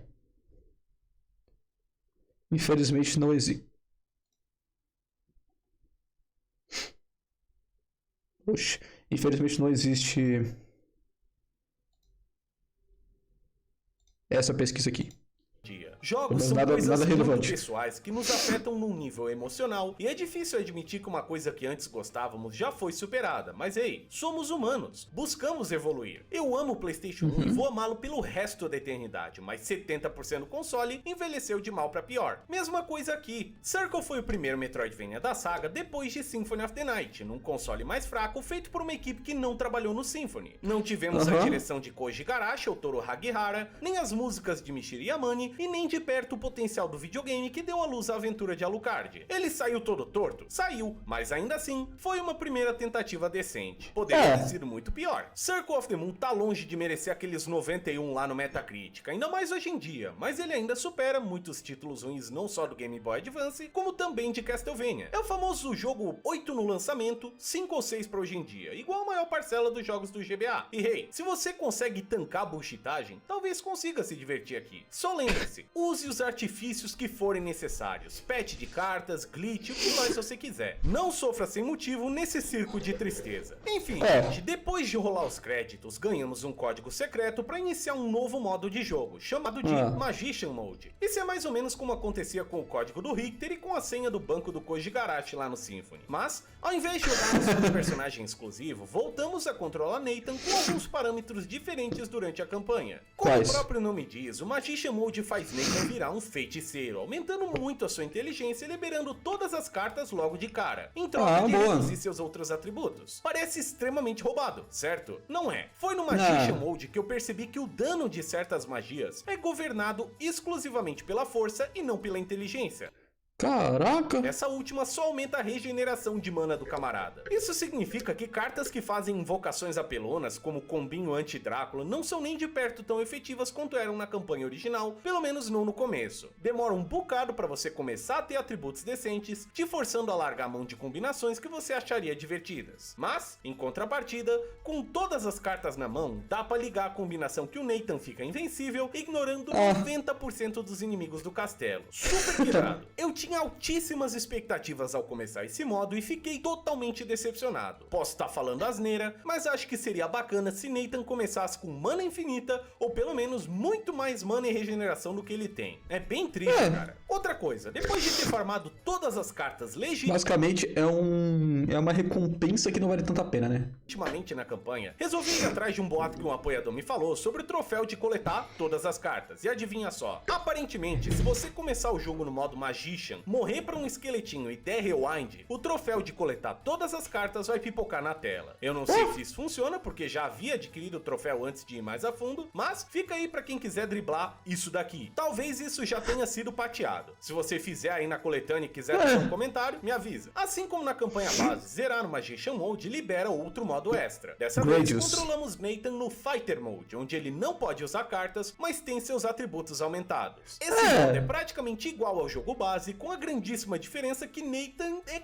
quase divertido de controlar. Ele tá bem mais forte e resistente, o chicote causa um dano satisfatório e a cruz basicamente atropela chefes inimigos comuns. De todos os 5 modos que eu joguei, incluindo nestes a campanha base, o Fighter Mode foi de longe o mais divertido de todos. É quase um Classicvaniazinho. Devo mas você tem que zerar 2 vezes pra isso. lembrar que a essa altura do campeonato eu já sabia mais ou menos pra onde ir, então isso... Ou seja, você tem que jogar de um jeito ruim, pra depois jogar de um jeito pior, pra aí conseguir jogar direito. Um pouquinho o fator de estresse e diversão também. Foi mais tranquilo que nas outras vezes, resultando no meu modo favorito de Circle. Uma pena que temos que zerar o jogo pelo menos 2 vezes para poder acessá-lo. Gostaria também de chamar a atenção para a luta do Drácula nesse modo, que não tem estratégia barata. É chicotear e soltar seu item na hora certa e rezar para ele vir mais para sua direção do que para outra. É completamente entediante e deixa um gosto extremamente amargo num modo que, foi assim que eu até que foi interessante. E foi assim que eu zerei. Finalizar o game no Fighter Mode libera o Shooter Mode, Mode, onde o limite de corações e o dano dos subitens de Nathan é drasticamente aumentado em troca do restante dos seus atributos. Pensa que você começa o jogo com apenas 50 de HP. Esse aqui é disparado o modo mais difícil de Circle of the Moon. Apesar do dano do subitem ser maior e do custo dele ser reduzido na metade, qualquer tapa explode o coitado do Nathan. Apesar da maioria dos chefes ser relativamente quejável se você spamar a cruz igual um religioso maluco, o anda pra lá e pra cá é muito mais perigoso do que em qualquer outro modo. Lembre-se que Circle tem um level design lotado de inimigos repetidos a cada 10 passos, muitos desses com projéteis aéreos que cobrem uma boa parte da tela, então sair explorando é muito mais difícil que o normal. Seus atributos também crescem em uma escala um pouco menor.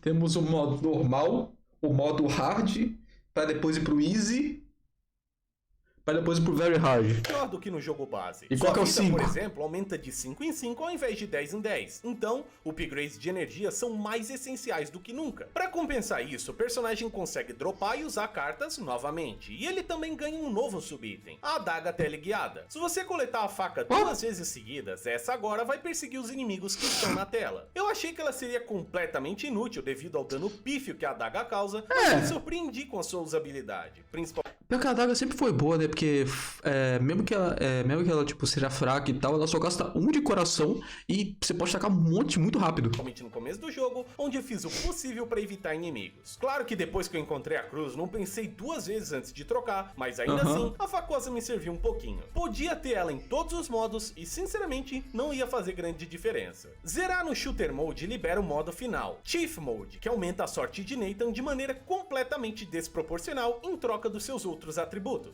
Mais ou menos como acontecia se você digitasse o nome do filho do Elon Musk lá no Symphony. Eu achei que esse modo aqui seria o mais fácil de todos, porque você começa com 1600 de sorte e ganha 160 por level. Só como fator de comparação, no jogo base a gente fica com 1080 de sorte no nível 99. Então, dá pra se dizer que é seguro jogar na loteca. Como nada nessa desgraça de Castle consegue ser 100% a favor do jogador, existe um limite de drop rate de 50% para itens normais e 25% para itens raros. Ou seja, não dá pra dropar cartas ou consumíveis raros com 100% de certeza. E algumas vezes, eles nem sequer dropam. Fora que inimigos podem soltar apenas um item por vez. Se ele solta um item comum, ele não solta um raro, o que resulta em você dropando 15 itens lixosos antes de conseguir algo bom. Eu não ironicamente...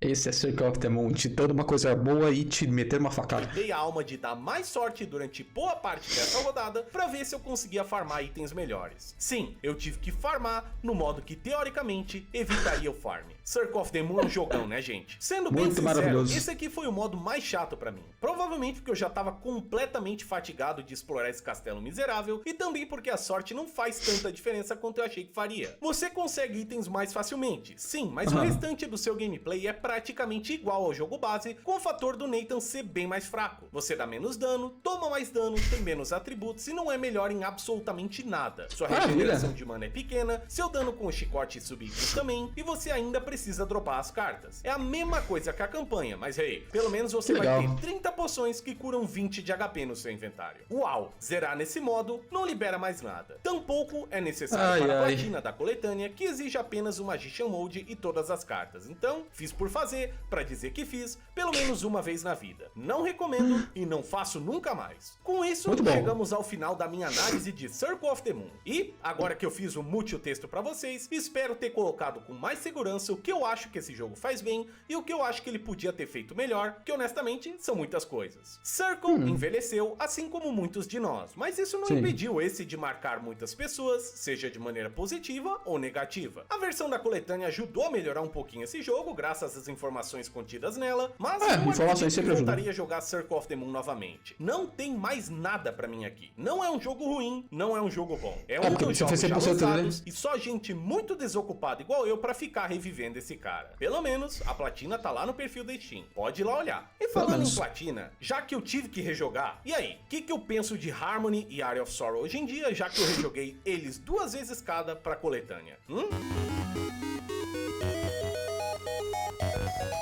Teremos vídeos de... Teremos revisitações a eles, é mesmo?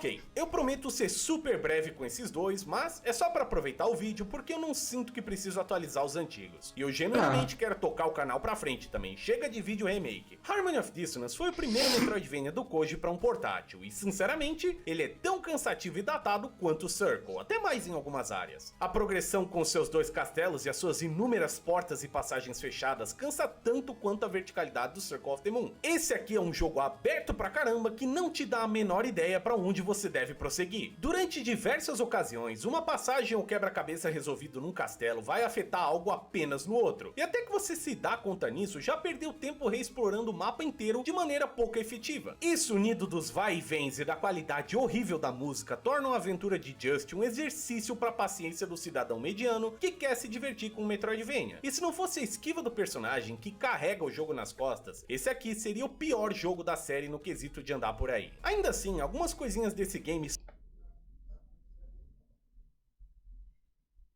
Eu acho que tem alguma coisa errada comigo, então. são melhorias imediatas perante Circle. Apesar de ser implementado de maneira completamente estúpida, Harmony tem um mercador que te vende poções, mapas e armaduras, ajudando a evitar os farms completamente maçantes que fiz para as partes mais desafiadoras lá no Circle, como a Battle Arena. O sistema de magias com livros também Esse escudo que eu tava falando, esse escudo é maravilhoso, cara. muito próximo do sistema de cartas, mas implementado de maneira bem mais inteligente e divertida. Dá para ativar os livros sem pausar o jogo, é possível trocar entre os elementos com bastante facilidade e os poderes são bem mais criativos. Não tem 100 combinações, mas você não precisa de 100 combinações. É praticamente o mesmo sistema se você for ver. Em vez de duas cartas, você precisa de um item e um livro de elemento. E ambos ativos criam um efeito exclusivo. Só é feito de uma maneira muito mais natural. Ponto pro Harmony. Eu também tive que zerar com o Maxim pra conseguir o troféu e, assim, ele é legalzinho. Apesar de não ter equipamentos extras, livros ou sistema de magia elemental, Maxim conta com uma movimentação estupidamente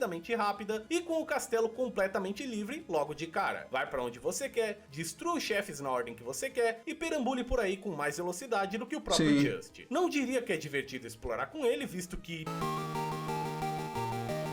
não é ruim. Harmony envelheceu mal também, em alguns casos até mais do que o Circle, e não é um Metroidvania que eu recomendaria pra galera jogar, ao menos não inicialmente. Guarda pra quando você enfiar o pé mais fundo na franquia e já tiver jogado os outros games que são melhores. E falando em um deles...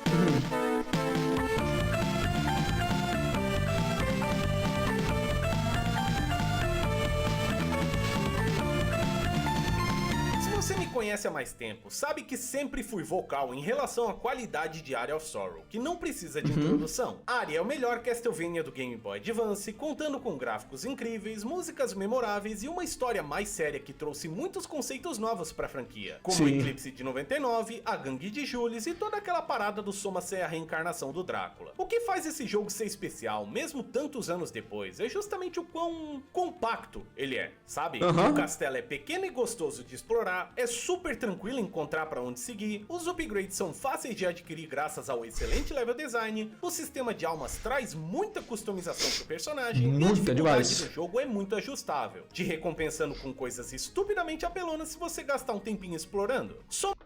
Eu só tenho uma coisa para reclamar de Aria of Sorrow, que é Clay Solaris. Ou é Solaris? A espadona. Que é o quê? Se você pega, acho que lá pra metade do jogo, você consegue pegar ela. E tipo, se você pegar Clay Solaris, você não precisa de mais arma nenhuma. No máximo armas. No máximo, tipo assim, pega Clay Solaris e pega a alma do Minotauro. Acho que é do Minotauro que dá 12 de força. Você vai ser o cara mais forte do jogo, velho. Só faltando evoluir só, os níveis.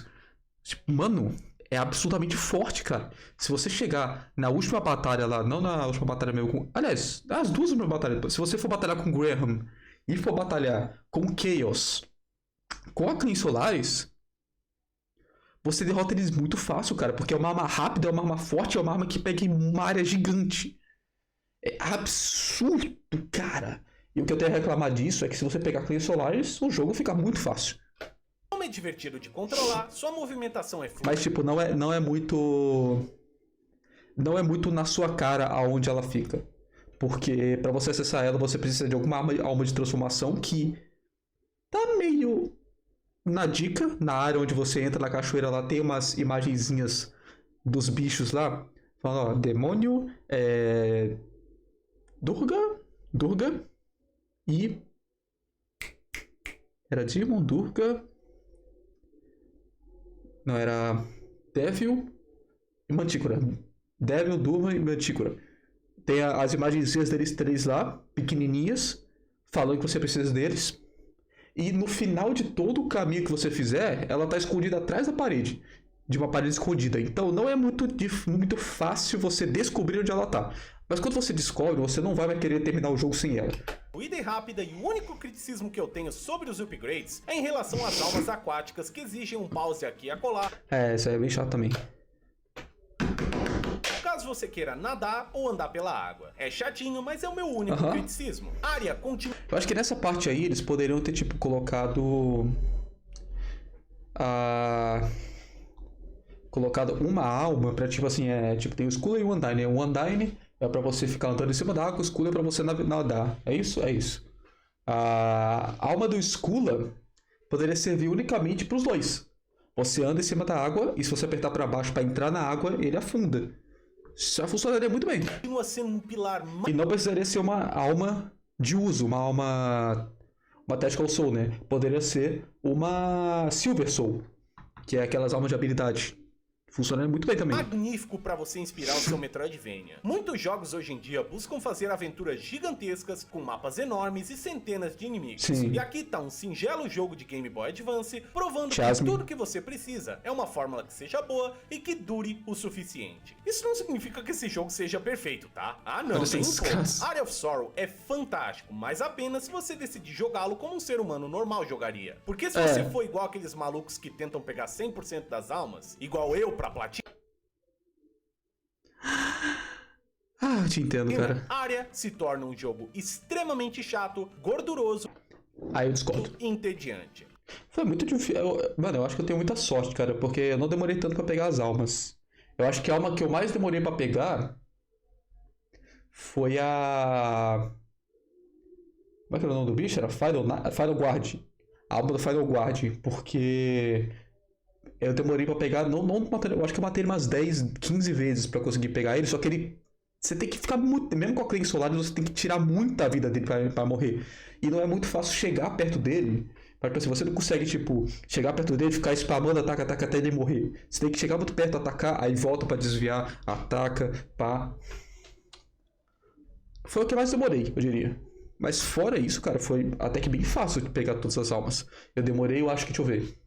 Pra chegar até o final do jogo, eu demorei, eu acho que 4 horas explorando tudo, 4 horas, mais umas 2 horas pra pegar o resto das almas que eu não tinha pego, alguma coisa assim. Eu acho que foi isso, foi umas 6, 7 horas que eu demorei pra zerar o jogo inteiro 100%. Isso que, tipo, pausando entre vários dias, né, no caso, que eu não jogava muito por dia, eu jogava, tipo, uns 30 minutos por dia.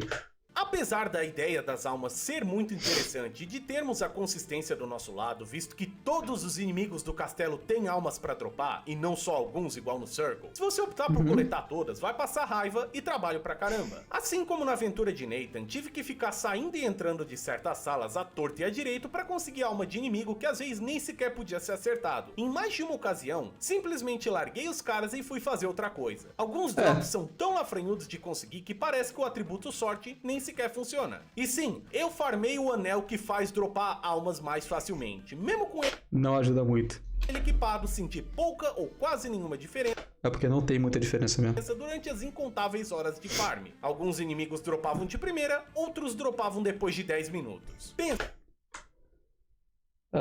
Como é que era o nome do anel? Era Shaman Ring, eu acho.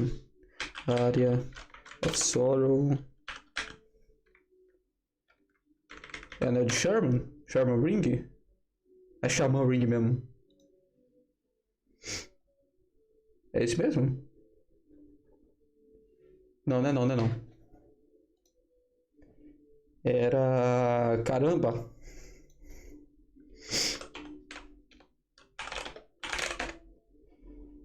Soul Eater Ring. Soul Eater Ring. Nativa habilidade para absorver almas.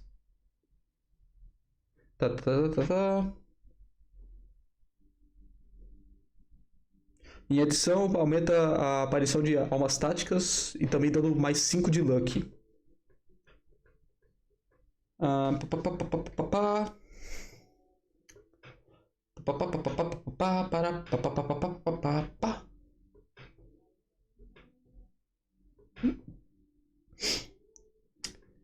Porque é que tipo, eu não sei. Help of Gary Souls.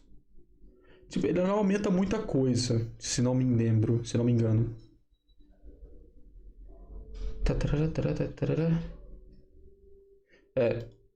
Mas pra pegar, não é tão complicado assim. Tem pontos de farm muito bons no Eye of Sorrow. Se você tiver a alma do Tsuchinoko. E...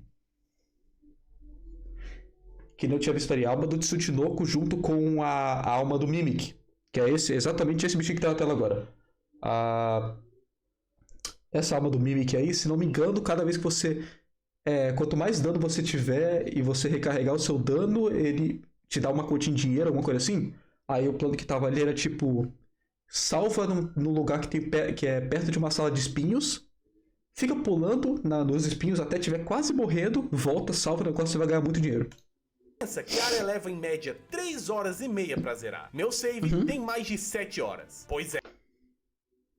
Quantas horas de mira? Leva em média 3 horas e meia pra zerar. Meu save tem mais de 7 horas. Pois é. E se...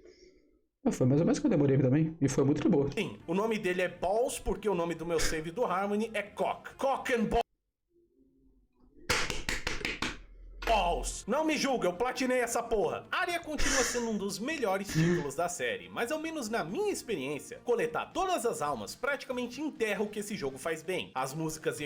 Mano, eu não tô entendendo, velho. Por que eu achei esse troço tão bom, cara? Sério, ele foi muito de boa pra mim platinar o negócio. Eu demorei cerca de 7 horas também pra poder coletar tudo e não tive problema de perder tempo com isso. Efeitos de som se tornam repetitivos, ver a mesma área de novo e de novo me dá flashback de Circle, e em geral é uma coisa que eu só recomendo fazer se você for fanático por Castle ou quiser Sim.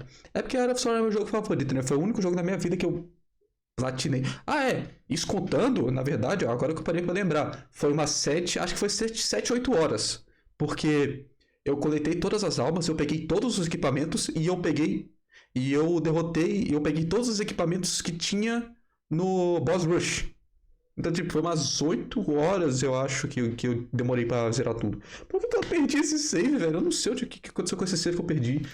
Troféu no seu perfil. Mas não foi ruim. Jogão. Eu me diverti o tempo inteiro que eu tava fazendo. Sorrow e que muitos outros Metroidvanias da Steam. Eu zerei com o Julius também, que é tão divertido quanto a campanha base. Não existe grande coisa pra comentar. O meu eu acabei não zerando com o Julius. Sobre ele, além de ser um personagem extra que vai ficando mais forte conforme você mata os chefes do castelo. Uma coisa que não acontecia com o Maxim do Harmony. Ele se move rápido, bate forte e tem um tema fodão pra te acompanhar na aventura. Show de bola! Eu também zerei o Drácula X de novo, mas se você quiser saber o que eu penso de Drácula X hoje em dia, vai ali, ó. Com isso, finalmente acabamos com as minhas reanálises de Castlevania. Eu sei que ainda tem bastante coisa que poderia ser refeita no canal. A análise do Symphony com mais experiência e com artes exclusivas ficaria sensacional. Uma regravação dos jogos do Game Boy não faria mal e assim adiante. Mas acho que já tá bom, não é? Revisitar Drácula X, Castlevania Chronicles, Bloodlines e Circle of the Moon agora que eu tenho mais experiência, realmente me faz apreciar o que esses jogos fazem bem e o que alguns dos outros fazem melhor. Castle é uma série que tem pontos altos e baixos, e salvo algumas raras exceções, todos os jogos tentaram quebrar limites e trazer ideias interessantes pro papel. Circle of the Moon, coberto aqui nessa análise estupidamente desnecessariamente extensa, é um deles. Mesmo com todas as suas falhas, fragmentos do seu DNA ainda podem ser sentidos nos jogos subsequentes, que pegaram algumas dessas ideias e melhoraram bastante. Posso não gostar do jogo, posso estar completamente cansado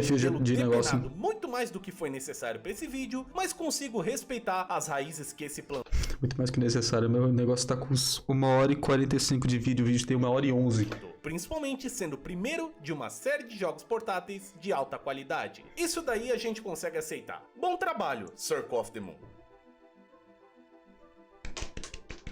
Fala, gurizada. finalmente Opa, palmas. encerramos a brincadeirinha com os vídeos remake, que demoraram mais do que eu esperava pra fazer, mas que Sim. tô orgulhoso do resultado. Foram alguns meses de puro trabalho e capricho por parte de todos os envolvidos, pra trazer coisa de alta qualidade pra fanbase brasileira de Castlevania. E assim como eu falei no vídeo, eu adoraria continuar fazendo mais coisas assim, mas tá na hora de tocar o canal pra frente, né? Realmente, eu tô é. inclusive matutando qual seria a nova série que eu vou cobrir por aqui, se vai ser aquela da mulher no espaço, ou se vai ser aquele vampiro sem mandíbula, ou se vai ser uma cidade muito trevosa. Logo logo eu acabo decidindo e logo logo eu trago novidades pra vocês. Manda bala, meu Enquanto isso querido. não acontece, eu quero deixar um grandíssimo agradecimento pra todos os artistas que trabalharam nesse vídeo, que novamente foram Caraca, muitos. foi muita gente. Muitíssimo obrigado ao Juquinha pela variação final da intro, ao Lin pela arte do tênis estiloso, ao Skillet pela animação muito engraçada, ao Mario pela ajuda com algumas pesquisas e ao Vamp Que Mario? pelas incontáveis artes de altíssima qualidade que apareceram Tem mais durante o dois. vídeo. Sério, essa arte do Drácula aqui, ó. Caraca, foi todos ele, eles pô. podem ser contatados e contratados por E os suas outros redes dois ali, sociais, porque- que estão aparecendo agora com um cartãozinho único feito pelo Carnival of Dumb. Então, obrigado também, Dambeira. Foram 4 Boa. vídeos enormes com muitas artes incríveis. E a caso última você pessoa queira ali? ver esses Quem é a última trabalhos pessoa de ali? alta qualidade, basta acessar as redes sociais dos artistas. Todas quem é a elas última estão pessoa na ali? descrição. Quero também agradecer ao pessoal do Apoia-se, que continua me quem dando é a última força pessoa ali? mensal para poder continuar trabalhando com essa galera maravilhosa. É graças ao apoio de vocês que a gente tem acesso a essas artes, animações e introduções legais. Agora eu quero saber quem é a última pessoa ali. Meu mais sincero obrigado, gente. De verdade. Eu gostaria de dar destaque aos apoiadores: Guilherme Afonso Lima, Jonathan Pedroso Soares, Valmar Júnior, Leandro Barros, Rodrigo Vieira Lima, Aécio Flávio dos Santos, Dá pra ver claramente que não é um canal de gente jovem. Porque esse não é nome de jovem, não. Pedro Leonardo, Zig, Luca Morelli, Pedro Bernardina, Carlos Galiza, Ericles Redu, Marcos de Moraes Santos, Matheus Henrique de Freitas. Meu Deus, muita gente. Para que o canal continue sempre seguindo pra frente. Caso você queira contribuir de alguma maneira, os links para apoio e para assinatura do canal estão na descrição. E aí, pessoal, tudo bem? Espero que são. Massa. Qualquer troquinho ajuda, mas lembre-se. Mas quem que é a última pessoa da imagem? Para você. Essas assinaturas trazem alguns benefícios, como aparecer nos créditos ou Mas quem ter que é a última acesso pessoa? ao nosso servidor do Discord, onde a gente faz torneios e outras coisas. Então, caso você queira apoiar, links Também na tem o Discord na descrição. descrição. Agora, gente, é hora de tirar uma velha pedrinha do meu sapato, que tem me incomodado desde 2019. Finalmente, chegou a hora de a gente resolver um assunto não resolvido. Sejam boas pessoas, principalmente nas épocas que virão, e com vocês, deixo o meu grande abraço. Valeu, gurizada! Valeu. E ele não falou que era a última pessoa. Aqui, ó.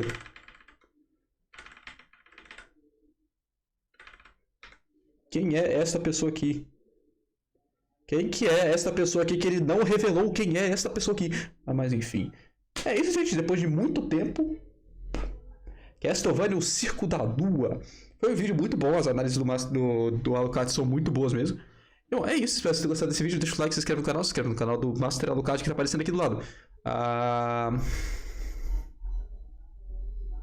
Eu ia falar do membro, mas eu acho que eu vou desativar ele porque eu tô há muito tempo com o negócio na minha cabeça de eu não quero pedir dinheiro para as pessoas. Até que isso bateu muito na minha cabeça, então eu vou desativar ele. Foi mal, Aventureiro 06, que é o único apoiador que tá lá. Mas bom, é isso. O servidor do Discord tá na descrição. Eu vou essa semana, a partir dessa semana, né, que tá tendo agora, eu tô fazendo live só na Twitch, tá aqui na descrição também. E é isso aí. Adeus.